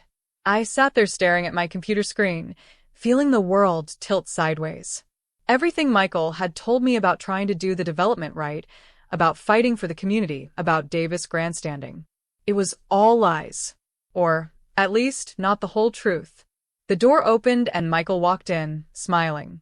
"Hey, I thought we could grab lunch before you head to the hospital." "Michael, I need to ask you something." Something in my tone made his smile fade. "What's wrong?" "The Davis situation. The waterfront project. Is it real? The conflict." His expression went carefully blank. "Why are you asking?" "Because I saw files. Financial records. Payments to Davis." The silence stretched between us, heavy and terrible. "You weren't supposed to see those," he said finally. "So it's true. You're paying him off while publicly fighting with him." "It's more complicated than that." "Then explain it to me." "You promised honesty. Complete honesty." My voice was shaking. "Explain how paying off a city councilman is complicated." Michael closed the door, ran his hand through his hair. Davis was blocking the project legitimately at first. His concerns were real. So I met with him privately, worked out a compromise. He gets funding for community programs he cares about. I get my development approved. Everyone wins. That's bribery. That's politics. That's how this city works. How every city works. He moved closer, but I stepped back. "Ava, I told you I keep certain parts of my business separate. This is one of those parts. It doesn't affect you. It doesn't change anything between us. It changes everything. You lied to me about what was happening. You made it sound like you were the victim when really you were manipulating the whole situation." "I didn't lie. I just didn't tell you every detail." "That's the same thing." I was shouting now, months of stress and fear finally breaking through. "You promised me honesty. You promised no manipulation. And the first time I dig even a little bit, I find out you've been playing games this whole time. Games that protect my business. Games that keep me successful enough to help people like you and Tyler." His voice was sharp now, defensive. "You think the money for Tyler's treatment comes from nowhere? You think I can afford to pay his medical bills by playing by rules that people like Davis set up to keep people like me in our place? Don't you dare use my son to justify this." "I'm not justifying anything. I'm explaining reality. The world isn't black and white, Ava. It's gray. And in the gray areas, people like me survive, and people like you get help. That's the trade. I stared at him, this man I'd been falling for, and saw a stranger. I need to go. Ava, wait. No. I need to think. I need space. I need to figure out if I can live with this. I grabbed my purse and left, ignoring Michael calling after me. In the elevator, I finally let myself cry. Great, heaving sobs that felt like they were tearing me apart. I'd been so stupid, so desperate for help, for love, for someone to share the burden, that I'd ignored every red flag, every warning sign, every moment that should have told me this was too good to be true. My phone buzzed. Michael, please come back. Let me explain everything. I'll tell you whatever you want to know. I didn't respond. Couldn't respond. Because I didn't know what I wanted anymore. I went to the hospital, sat with Tyler while he slept through his treatment, and tried to figure out what to do. Leave Michael and lose the financial support that was saving my son's life? Stay with Michael and compromise every principle I had? There was no good answer. No right choice. Just impossible decisions and consequences I couldn't escape. Around 8 p.m., Giorgio showed up. Michael sent me to check on you. I don't want to talk to him. I know. That's why he sent me. Giorgio sat down, looking tired. Ava, I'm going to tell you something Michael would kill me for saying. But you deserve to know. Know what? Everything Michael has done. Every gray area he's operated in. Every rule he's bent or broken. It started with trying to save our mother. We were kids. She was dying. The doctors said there were treatments that could help, but we couldn't afford them. My father tried everything legal. It wasn't enough. So he made choices. Hard choices. Choices that kept our mother alive for an extra year. Giorgio's voice was thick with emotion. She still died. But that year mattered. And those choices, they changed my father. Changed Michael. Showed him that sometimes the only way to protect the people you love is to operate outside the system. That doesn't make it right. No. But it makes it understandable. Michael sees Tyler and sees himself at 12. Sees you struggling and sees our father trying desperately to save our mother. He's trying to rewrite history. To give you both the ending he never got. Giorgio looked at me directly. I'm not saying you should forgive him. I'm not saying you should stay. But I am saying his intentions are good, even when his methods aren't. Good intentions don't matter if the foundation is built on lies. Then ask yourself this. Would you rather Tyler got better through Michael's gray money, or stayed sick because you were too principled to accept help from an imperfect source? Giorgio stood. There's no easy answer, Ava. Just hard choices and consequences you have to live with either way. He left, and I sat there in Tyler's hospital room, watching my son sleep, and realized Giorgio was right. There were no good choices. There were no easy answers. There was just Tyler, getting better, and Michael, who'd made that possible through means I couldn't stomach but couldn't refuse. I texted Michael at midnight. We need to talk. Tomorrow. Just us. His response was immediate. Anything. Anytime. I'm sorry, Ava. For everything. But sorry wasn't enough. Sorry didn't change what I'd learned. Sorry didn't make the gray areas less gray, or the compromises less compromising. Tomorrow I'd have to decide if love was enough to bridge the gap between who I thought Michael was and who he actually was. Tonight, I just held my son's hand and cried. The next morning, I met Michael at a small cafe far from his office. Neutral territory. He looked like he hadn't slept, his eyes red, his usual perfect composure cracked. Thank you for coming, he said quietly. I came because we need to figure this out. For Tyler's sake, if nothing else. Just for Tyler's sake? I couldn't look at him. I don't know anymore. Michael was silent for a moment. What do you want to know? Ask me anything. I'll tell you the truth. All of it. How much of what you've told me has been lies? None of it. I've kept things from you, yes. But I've never lied about my feelings. About wanting you and Tyler in my life. About this being real. He leaned forward. The Davis situation, the payments, that's business. Ugly business, but separate from us. It's not separate when it shows me who you really are, what you're willing to do. What I'm willing to do is whatever it takes to survive in a system rigged against people like me. My father was an immigrant who worked himself to death trying to provide for us. When my mother got sick, the system told us she wasn't worth saving because we couldn't afford it. So we found other ways. Were they legal? No. Did they work? Also no. But we tried. And I learned that playing by their rules means people like us lose. So, you became exactly what they accused you of being. I became successful enough to protect the people I love. There's a difference. His voice was hard now. You want to judge me? Fine. But don't pretend you wouldn't make the same choices if Tyler's life depended on it. Don't you dare compare us. Why not? You took money from me knowing I wasn't entirely legitimate. You moved into my penthouse.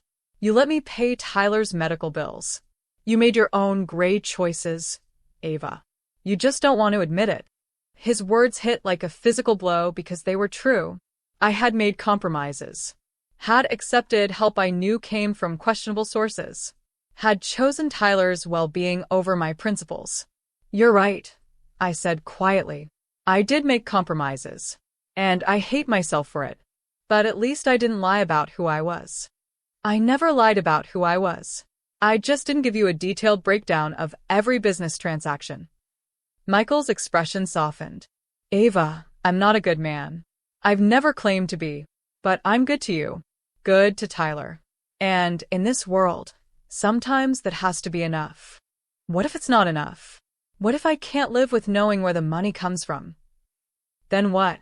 You leave?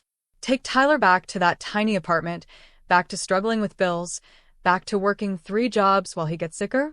You really think that's better? At least it would be honest. Honest doesn't keep him alive. Love doesn't pay for experimental cancer treatments.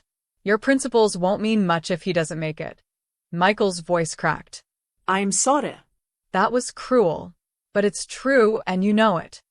I stood up, my legs shaky. I need time. I need to figure out if I can do this. How much time? I don't know. But I can't be with you right now. Can't live in your penthouse. Can't pretend everything's okay when it's not. What about Tyler's treatment? I'll figure it out. Ava, be realistic. You can't afford it. Even with insurance, you'll be buried in debt within a month. Then I'll be buried in debt. But at least I'll be able to look my son in the eye and tell him I didn't compromise everything I believed in. Michael stood too, his face a mask of pain and frustration. You're making a mistake. You're letting pride hurt Tyler.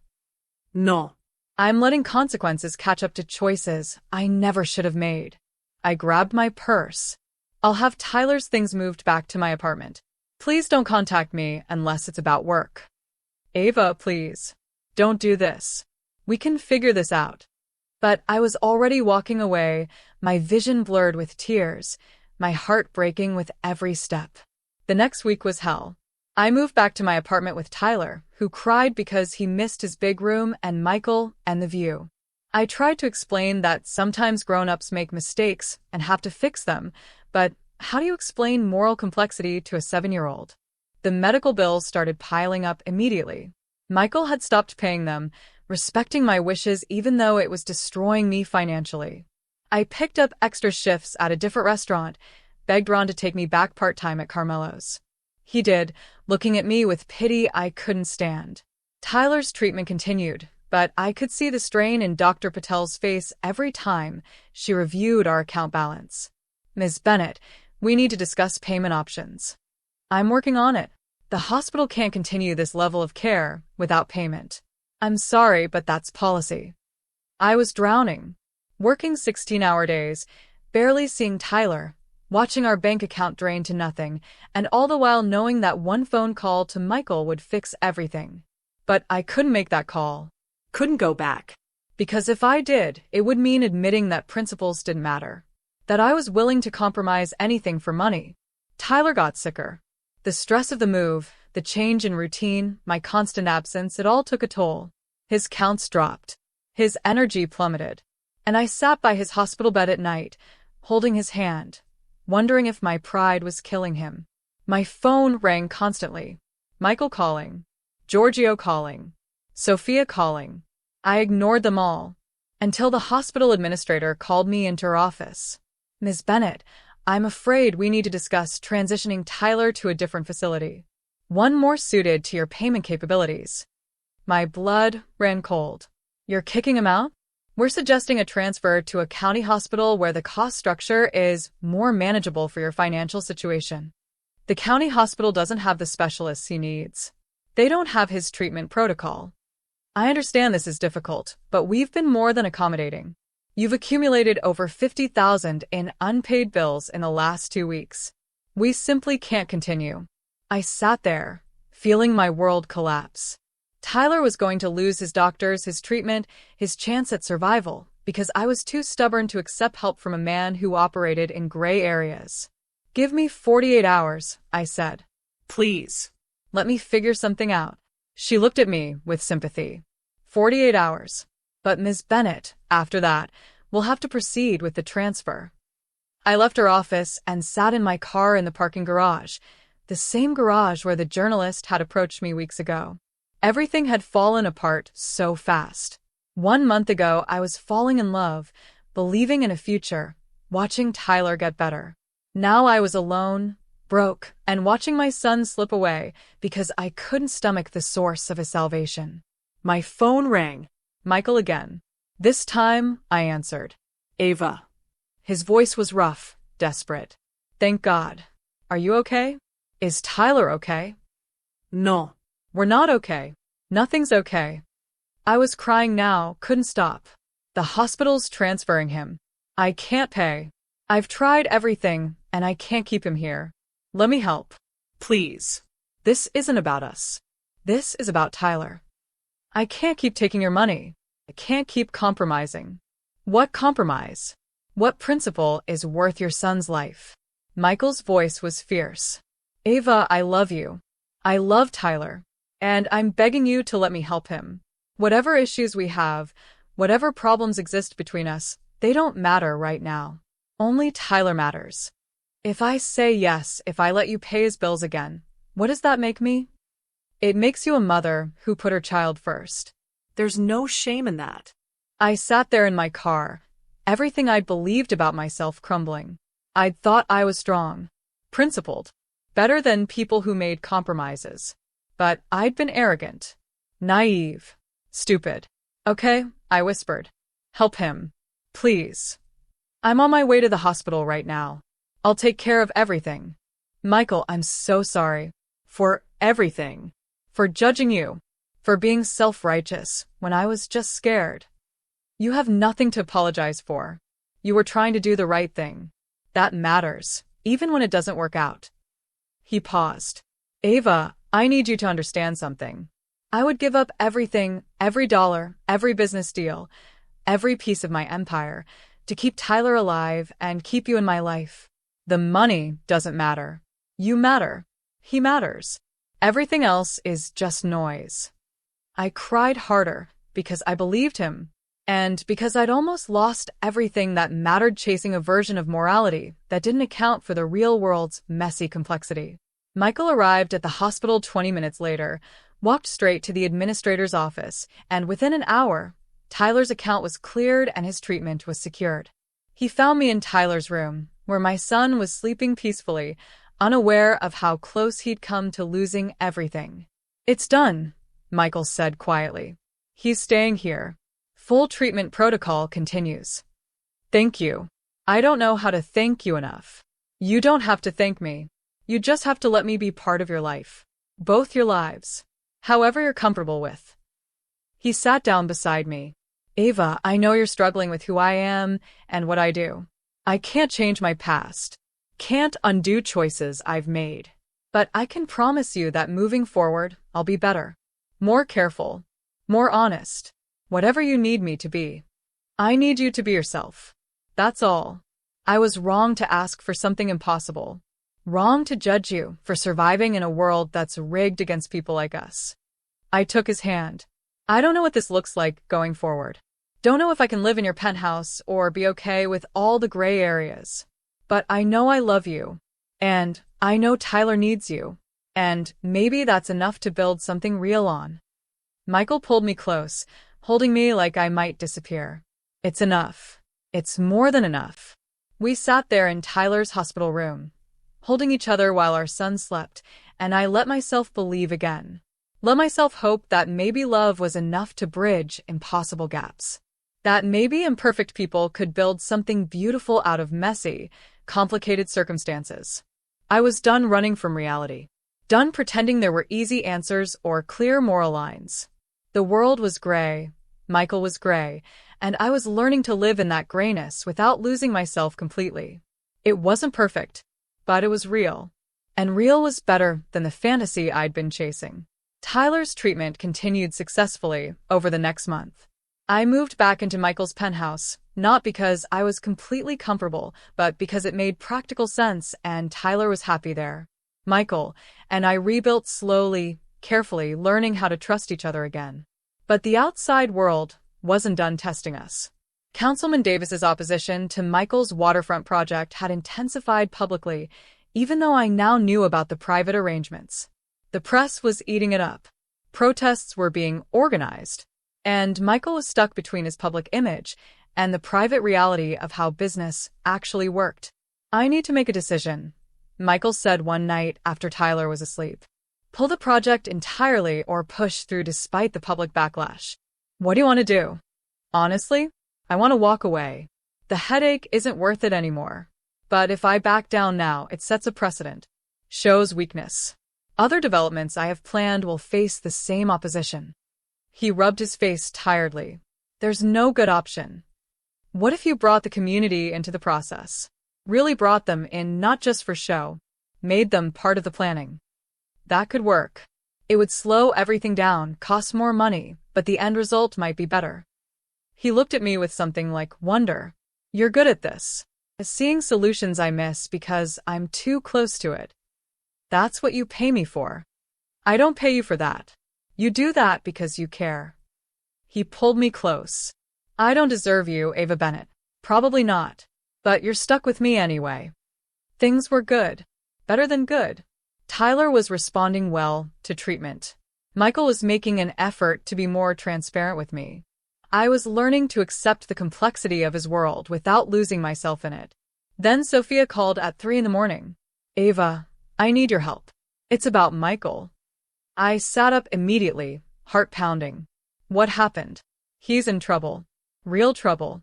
The kind that could take everything down. I'm flying in tomorrow. Can you meet me? Of course. What kind of trouble? The kind we discuss in person. Just please, don't tell Michael I called you. She hung up before I could ask more questions. I looked over at Michael, sleeping peacefully beside me, and wondered what new crisis was about to destroy the fragile peace we'd built. Sophia arrived the next afternoon, looking worried in a way I'd never seen from her. We met at a coffee shop while Michael was in meetings he couldn't cancel. Federal investigation, Sophia said, without preamble. Someone's talking, giving them information about the family's operations. Not the legitimate stuff. The other business. My stomach dropped. How bad? Bad enough that Michael could be looking at serious charges. Bad enough that everyone connected to him could get swept up in it. She grabbed my hand. Ava, you need to distance yourself. Take Tyler and leave before this explodes. I'm not leaving, Michael. You have a child to protect. Michael would want you to protect Tyler. Michael would want me to trust him to handle it. Which I do. Sophia looked at me with a mix of respect and frustration. You really love him. I really do. Then you need to prepare for what's coming. Federal investigations don't just go away. They dig up everything. Everyone. And Ava, you work for him. You live with him. They're going to look at you too. At every transaction, every payment, every connection. They'll try to use you against him. I don't know anything about his illegal business. He's kept me completely separate. That won't matter. They'll pressure you anyway. Threaten you with charges as an accessory. Threaten to take Tyler. Do whatever it takes to get you to flip on Michael. Sophia's voice was urgent. I'm telling you this because you need to be ready. You need to protect yourself and Tyler. I thought about everything Michael had done for us. Everything he'd sacrificed. The way he'd saved Tyler's life without asking for anything in return. I won't testify against him. I won't help them build a case. Even if it means protecting Tyler? Michael has protected Tyler. Has saved his life. I'm not going to destroy Michael to save myself. That's not who I am. Sophia smiled sadly. You're exactly the kind of person Michael needed in his life. I just hope it doesn't destroy you both. That night, I told Michael everything. About Sophia's call, the investigation, the warnings. He listened without interrupting, his expression growing darker with every word. I should have seen this coming, he said finally. Should have been more careful. What are you going to do? What I always do. Protect my family first, which means protecting you and Tyler. He turned to me. Sophia's right. You need to distance yourself. Go stay with friends. Take Tyler somewhere safe until this blows over. I'm not leaving you. Ava, they'll use you against me. They'll threaten you, pressure you, make your life hell. I can't let that happen. Then don't. We face this together. I took his hands. You told me once that you'd never lie to me. So don't start now. What are we really facing? Michael was quiet for a long moment. Worst case? Federal charges for racketeering, fraud, money laundering. 20 years minimum if convicted. The world tilted. 20 years. That's worst case. Best case, I negotiate a deal, pay heavy fines, maybe some probation. Middle case is somewhere in between. He cupped my face. But whatever happens, I need you and Tyler safe. Need to know you're okay. We're okay if you're okay. Don't do that. Don't tie your well-being to mine. You're a mother first. Act like it. His words stung because they were true. I was so focused on Michael, on protecting him, that I wasn't thinking clearly about Tyler's needs. What do you want me to do? I asked quietly. Move out. Publicly distance yourself. Tell anyone who asks that we broke up, that you didn't know about any illegal activities, that you were just an employee. His voice was steady, but his eyes were desperate. Lie to protect yourself. I'm giving you permission. I'm begging you to lie. And what about the truth? That I love you. That you saved Tyler's life. That whatever you've done, you're a good man where it counts. The truth doesn't matter in federal court. Only evidence matters. And the evidence is going to paint me as exactly what I am. A criminal. He pulled away, pacing. I've been preparing for this possibility for years. I have lawyers, contingency plans, money hidden where they can't touch it. Tyler's medical expenses will continue regardless of what happens to me. That's already arranged. You'll be fine financially. I don't care about money. I care about you. Then care about me enough to protect yourself. Michael stopped pacing, looked at me with raw emotion. Ava, if they arrest me, if this goes to trial, there will be media coverage. Cameras. Reporters digging into every aspect of my life. Your name will be dragged through the mud. Tyler will see it. His classmates will see it. Do you really want him growing up, known as the mob boss's kid? I hadn't thought about that. About how this would follow Tyler. Define him. Become part of his story forever. No, y whispered. I don't want that for him. Then leave. Not because I don't love you. Because I do. But because love means protecting the people who matter most, even when it costs you everything. I looked at this man who'd changed my life, who'd saved my son, who'd shown me that people were more complicated than I'd wanted to believe. And I realized he was right. Standing by him publicly, it wasn't brave. It was selfish. Because Tyler deserved better than becoming collateral damage in Michael's war with the federal government. Okay, I said, my voice breaking. I'll move out. I'll distance myself publicly. But Michael, privately, I'm still here. I'm still yours. Whatever you need, whenever you need it, I'm here. I know. That's what makes this so hard. He pulled me into his arms one last time. I love you, Ava Bennett. More than I've loved anyone. And I'm so sorry for bringing you into this mess. Don't be sorry for loving me. Be sorry if you stop. Never. I'll never stop. We held each other while our world crumbled, knowing that tomorrow everything would change. That we'd have to play roles we didn't want, tell lies we didn't believe, pretend we were strangers when we were so much more. But tonight, we had this moment, this truth, this love, and we held on to it like it was the only thing keeping us alive. 2 weeks later, the federal indictment came down. Michael Salvatore, along with 6 associates, charged with racketeering, fraud, money laundering, and conspiracy. The news coverage was relentless. His face on every channel, his name in every headline. I'd moved back to my apartment by then, issued a carefully worded statement through Michael's lawyers saying I'd been unaware of any illegal activities and was no longer associated with Mr. Salvatore. The press mostly left me alone after that, focusing on bigger targets. But I watched every news report, read every article, trying to understand what was happening. The prosecution's case was strong. They had financial records, wiretaps, testimony from multiple witnesses who'd taken deals to testify against Michael. Giorgio called me regularly with updates. He's holding up. The lawyers think they can negotiate a deal. Maybe 5 years instead of 20. 5 years. 5 years of Tyler growing up without Michael. 5 years of me pretending we'd been nothing serious. It felt like forever. The preliminary hearing was scheduled for a Tuesday. I wasn't supposed to be there. Staying away was part of the plan to protect myself. But I couldn't do it. Couldn't let Michael face this alone. I hired a babysitter for Tyler, dressed in clothes that wouldn't attract attention, and slipped into the back of the courtroom. Michael was at the defense table, flanked by expensive lawyers. He looked tired but composed, every inch the powerful man he'd always been, until he turned and saw me sitting there. Something in his expression cracked, just for a moment, before he schooled it back to neutrality. The prosecution laid out their case. Years of illegal activities, millions in laundered money, connections to organized crime. They painted Michael as a ruthless criminal who'd built an empire on corruption. They weren't entirely wrong, but they weren't entirely right either. During a recess, Giorgio found me in the hallway. "You shouldn't be here." I had to see him. "The prosecutors are watching. If they see you, they might subpoena you." "Let them. I don't know anything that could hurt him."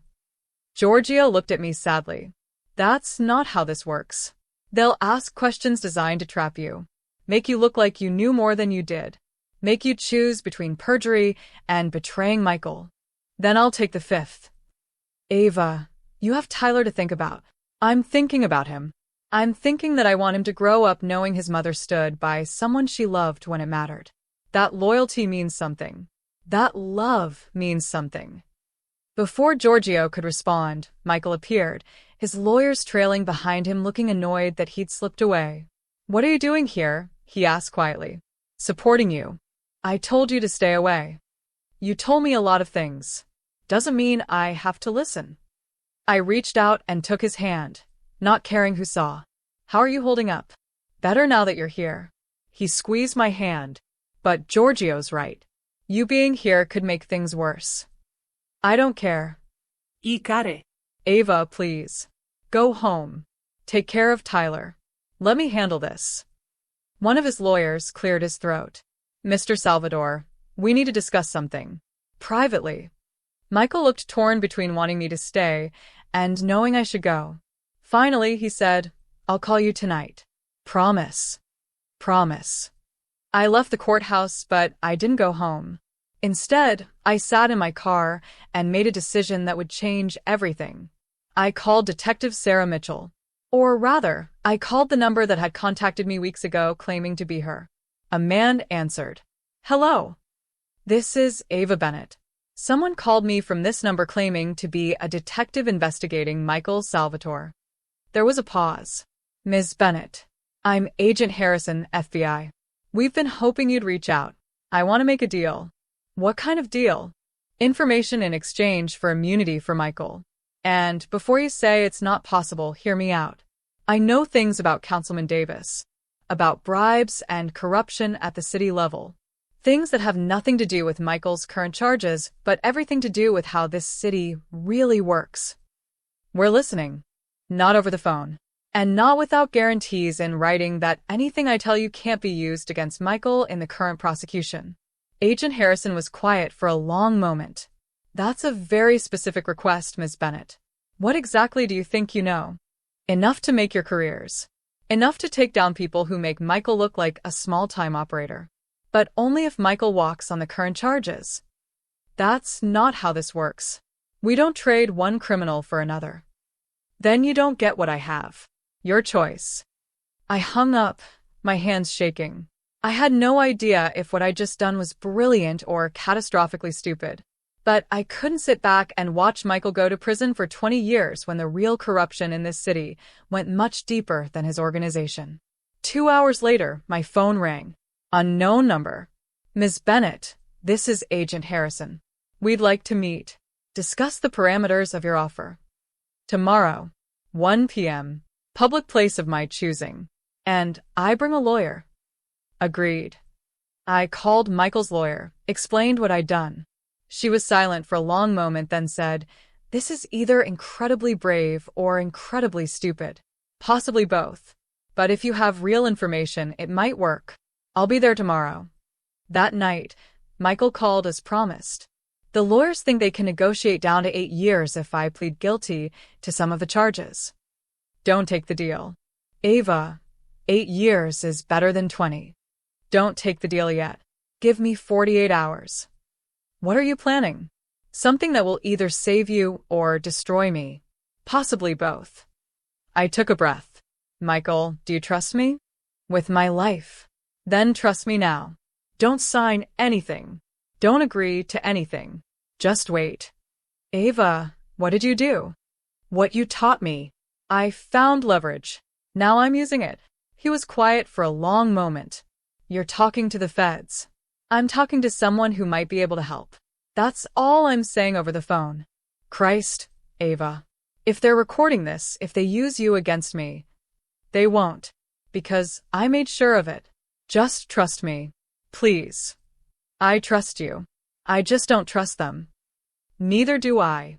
But sometimes you have to deal with devils you know to avoid worse ones. The next day, I met Agent Harrison and 3 other federal agents at a coffee shop downtown. Michael's lawyer sat beside me, reviewing every word of the immunity agreement they'd drafted overnight. This protects Mr. Salvatore from prosecution on all current charges in exchange for information leading to successful prosecution of city officials involved in corruption schemes, the lawyer read aloud. And it protects Ms. Bennett from any charges related to her association with Mr. Salvatore. That's correct, Agent Harrison said. Now, Ms. Bennett, what do you have for us? I pulled out a thumb drive. Financial records from Michael's business files. Not his illegal operations. His legitimate real estate company. These show payments to over a dozen city officials. Not just Davis. Building inspectors, zoning commissioners, city council members. A whole network of corruption that Michael was forced to participate in just to do business in this city. Agent Harrison took the drive. Where did you get this? I'm Michael's assistant. I have access to his business files. The legitimate ones. I leaned forward. Here's what you need to understand. Michael Salvatore isn't the disease. He's a symptom. The real problem is a system so corrupt that even legitimate businesses have to pay bribes just to operate. You want to make your careers? Don't go after one man. Go after the system that created him. The agents exchanged glances. One of them, a woman in her 40s, spoke up. Even if this information is valuable, we can't just drop charges against Salvatore. He's committed crimes. So has every person on that drive. The difference is, Michael's crimes were about survival and building something. Their crimes are about pure greed and abuse of power. I paused. And here's the thing you're not seeing. Michael has information too. Names, dates, transactions. Things he's kept as insurance. He'll give you everything if you give him immunity. Why didn't he offer this before? Because he was trying to protect people. Even the corrupt ones. But I'm not bound by his sense of loyalty. I'm bound by my need to keep him out of prison, so my son doesn't lose the only father figure he's ever known. The agents huddled, speaking in low voices. Finally, Agent Harrison turned back to me. We need to verify this information. If it's as valuable as you claim, we'll consider the deal. But Salvatore still has to cooperate fully. Testify, if needed. Give us everything. He will. I'll make sure of it. They took the thumb drive and left. Michael's lawyer looked at me with something like awe. That was either the gutsiest or most insane thing I've ever seen a client do. Did it work? We'll find out. But Ava, you just made yourself a very big target. If those city officials find out you're the source of that information, you and Tyler could be in danger. Then Michael will protect us. That's what he does. I called Michael as soon as I left the coffee shop. It's done. I gave them everything.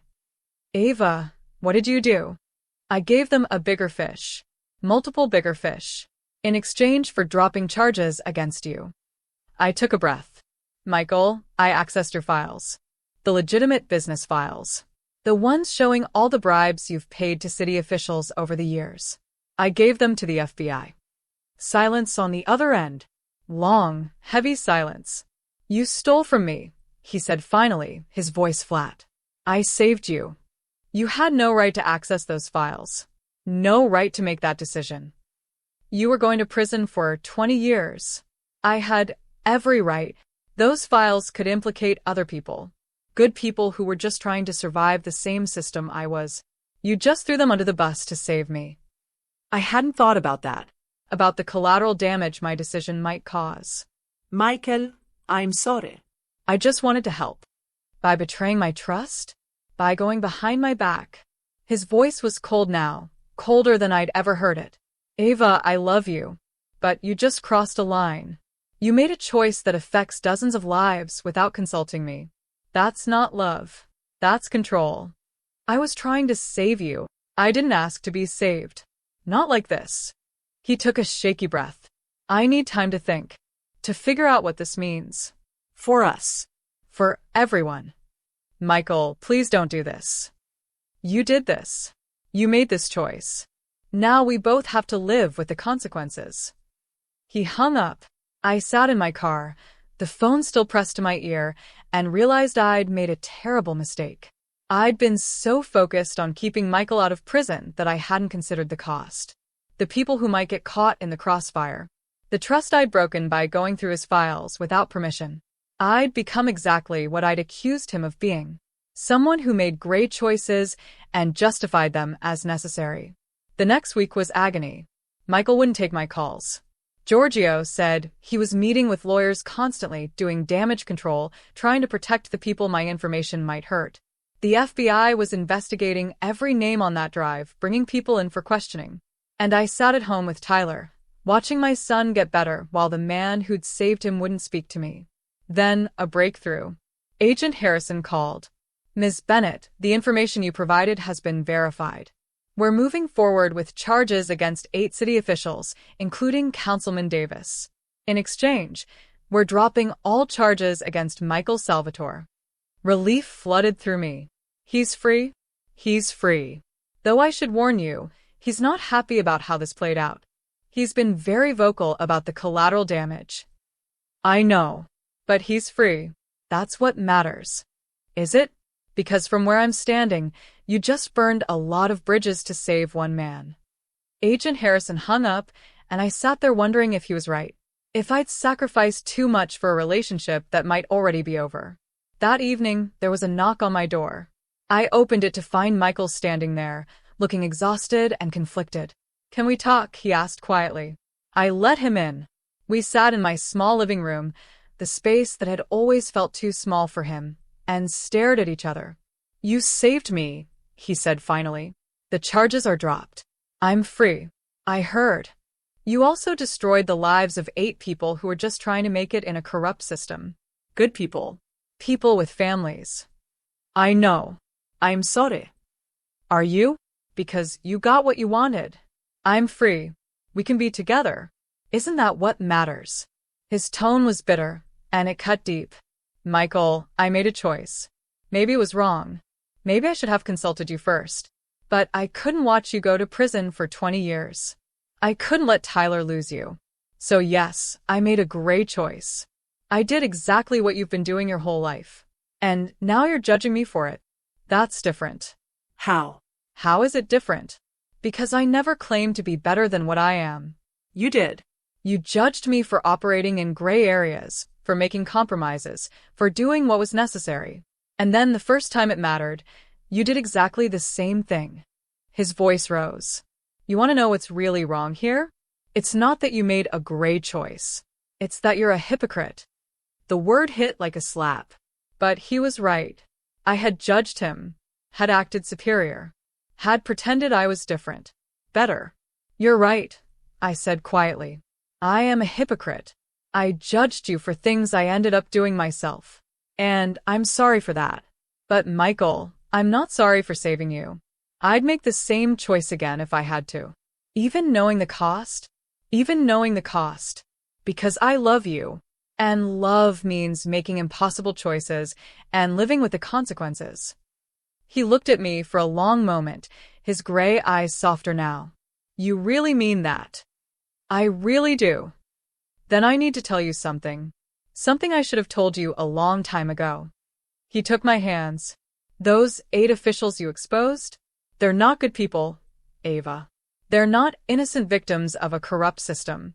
Davis alone has taken millions in bribes over the years, has blocked legitimate projects that would have helped thousands of people just to line his own pockets. The others are the same. You didn't destroy good people.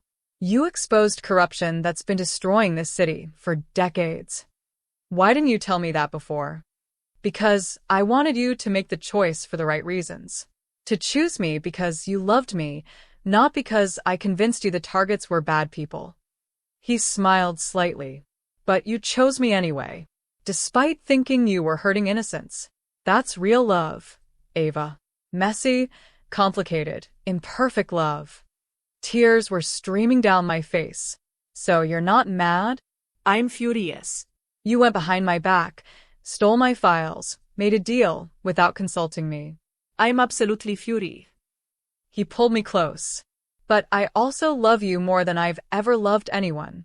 And I understand why you did it, because it's what I would have done for you. So, where does that leave us? Together. If you still want that. If you can live with who I am and accept that I'll probably make more gray choices in the future. If you can accept that I'll probably do the same. He laughed, really laughed, and it felt like sunshine after a storm. We're a disaster, you know that? The best kind of disaster. He kissed me then, deep and desperate, and full of everything we'd been through. When we broke apart, he rested his forehead against mine. Marry me, he said. I pulled back to look at him. What? Marry me? Not because it's practical or makes sense. Because I love you and I want Tyler to know I'm not going anywhere. That I'm his, you're mine, and we're a family. He smiled. And because life's too short to waste time pretending we're not completely insane about each other. Michael, we've known each other for 3 months. And in that time, we've been through more than most couples face in a lifetime. I'm not asking for a big wedding or a long engagement. I'm asking for a yes. Everything else we can figure out together. I thought about Tyler sleeping in his room, getting healthier every day because of this man. I thought about everything Michael had sacrificed, everything I'd compromised, everything we'd fought through. Yes, I said. Yes, I'll marry you. He kissed me again, and this time it felt like a promise. Like a future. Like hope. We'd both made terrible choices. Both operated in gray areas. Both betrayed our principles when it mattered. But we'd also loved each other enough to fight for a future together. And in the end, maybe that was what mattered most. Not being perfect. Not making the right choices every time. Just loving each other enough to keep choosing each other, despite everything. 3 months later, Michael and I got married in a small ceremony at the lake house. Tyler was the ring bearer, bouncing with excitement in his tiny suit. Giorgio was best man. Sophia cried through the entire ceremony. And when Michael and I exchanged vows, promising to love each other through gray areas and impossible choices, I believed every word. The city officials I'd exposed were convicted on multiple corruption charges. Davis got 8 years. The others got varying sentences. The waterfront development moved forward under new leadership with real community input and affordable housing that actually helped the neighborhood. Michael restructured his businesses, bringing everything into legitimate operations. It wasn't easy. It meant less money, more oversight, harder work. But he did it because he wanted Tyler to grow up proud of what his stepfather did, not ashamed. Tyler's cancer went into remission 6 months after the wedding. The experimental treatment had worked. He still had checkups, still had to be careful, but he was healthy, thriving, Happy. we stayed in the penthouse, the three of us building a life that was messy and complicated and absolutely perfect.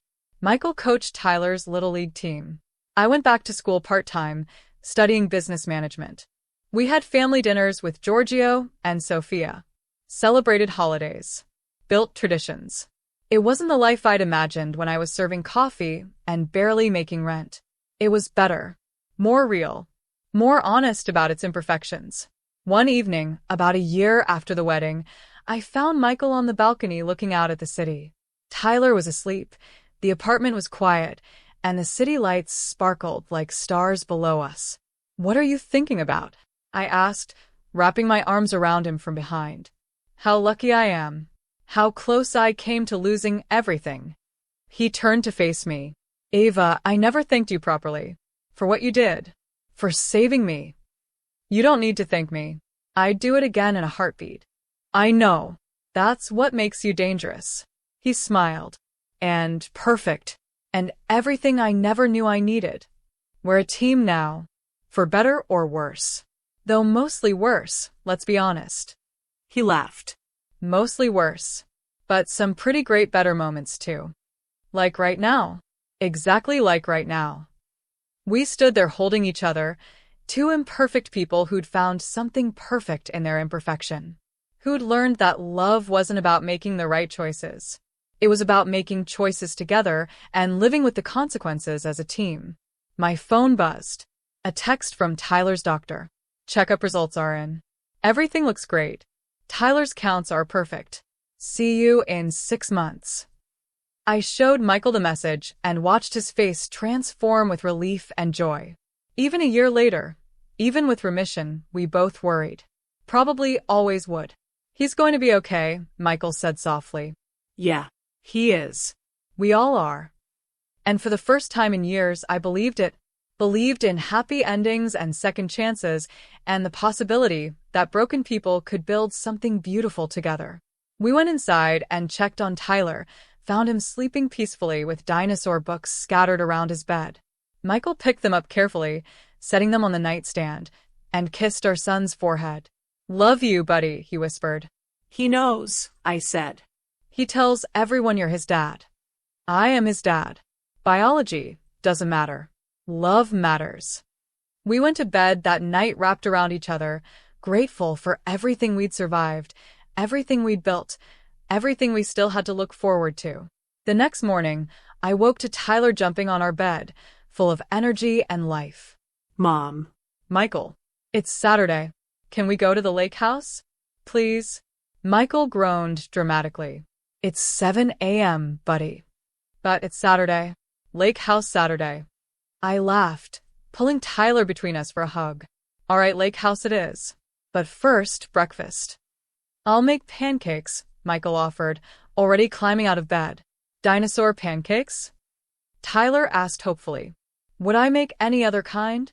As Michael and Tyler headed to the kitchen, arguing about whether velociraptors or T-Rexes were better, I lay there for a moment just soaking it in. The laughter. The normalcy. The family I'd never thought I'd have. My phone rang. Unknown number. My chest tightened instinctively, but I answered. "Ms. Bennett? This is Agent Harrison." "What's wrong?" "Nothing's wrong. I actually called with good news. The evidence you provided led to a much larger investigation. We've uncovered corruption at the state level. Your cooperation made all of this possible." He paused. "I thought you should know. You did the right thing, even when it was hard. Thank you for telling me that." "And Ms. Bennett? Michael Salvatore is a lucky man. Not many people would have risked what you risked. I'm the lucky one. But thank you." I hung up and went to the kitchen where Michael was making dinosaur pancakes that looked nothing like dinosaurs, and Tyler was laughing so hard he could barely breathe. This was my life now. This imperfect, complicated, absolutely beautiful life. Everything okay? Michael asked, flipping a pancake that might have been a stegosaurus or might have been a blob. Everything's perfect. And it was. Not because we'd made all the right choices. Not because our past was clean or our future was certain. But because we'd chosen each other. Chosen love over fear. Chosen to build something real in a world that made that nearly impossible. After breakfast, we packed up the car and drove to the lake house. Tyler sang songs from the back seat. Michael held my hand, and I looked out at the road ahead of us, this family I'd built from broken pieces and impossible choices, and felt nothing but gratitude. We'd been through hell and come out the other side. We'd made mistakes and learned from them. We'd hurt each other and forgiven each other. We'd loved each other through the worst and celebrated each other in the best. And we'd keep doing it. Every day. For the rest of our lives. At the lake house, Tyler ran straight to the water. Michael and I sat on the dock, watching him play, and Michael said, "Thank you." For what? For not giving up on me. On us. When it would have been easier to walk away. You did the same for me. For Tyler. We saved each other. Yeah. We did. We sat there in comfortable silence, two people who'd found each other in the worst circumstances and built something incredible. The sun was warm, Tyler's laughter echoed across the water, and everything felt right. This was our happy ending. Messy, complicated, hard one, but ours. And I wouldn't change a single thing. Well, maybe the part where I told a Mafia boss to shut up. But then again, if I hadn't done that, none of this would have happened. Tyler wouldn't have gotten treatment. I wouldn't have found Michael. We wouldn't be this family. So maybe I wouldn't change anything after all. What are you smiling about? Michael asked. Just thinking about how I told you to shut up and somehow that led to this. He laughed, that deep, genuine laugh I loved. Best threat I ever received. Wait until you hear what I'll say if you burn dinner tonight. Is that a challenge? That's a promise. He kissed me, soft and sweet and full of love, and Tyler yelled, "You gross," from the water, and everything was exactly as it should be. Later that evening, after Tyler had fallen asleep exhausted from swimming, Michael and I sat on the deck under the stars. He pulled out his phone and showed me something. I've been working on this. A foundation for families dealing with childhood cancer. To help them the way I helped you. The way I couldn't help my mother. His voice was thick with emotion. I want to do something good, Ava. Something that matters. Something Tyler can be proud of when he's older. I looked at the plans he'd drawn up, the budget, the mission statement. It was beautiful. Real. Exactly what families like mine had needed.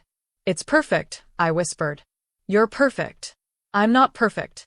I'm just trying to be better. For you. For Tyler. For everyone who needs help and doesn't have anywhere to turn. That's what makes you perfect. We talked late into the night about the foundation, about our dreams for it, about how we could help other families avoid the desperation we'd faced.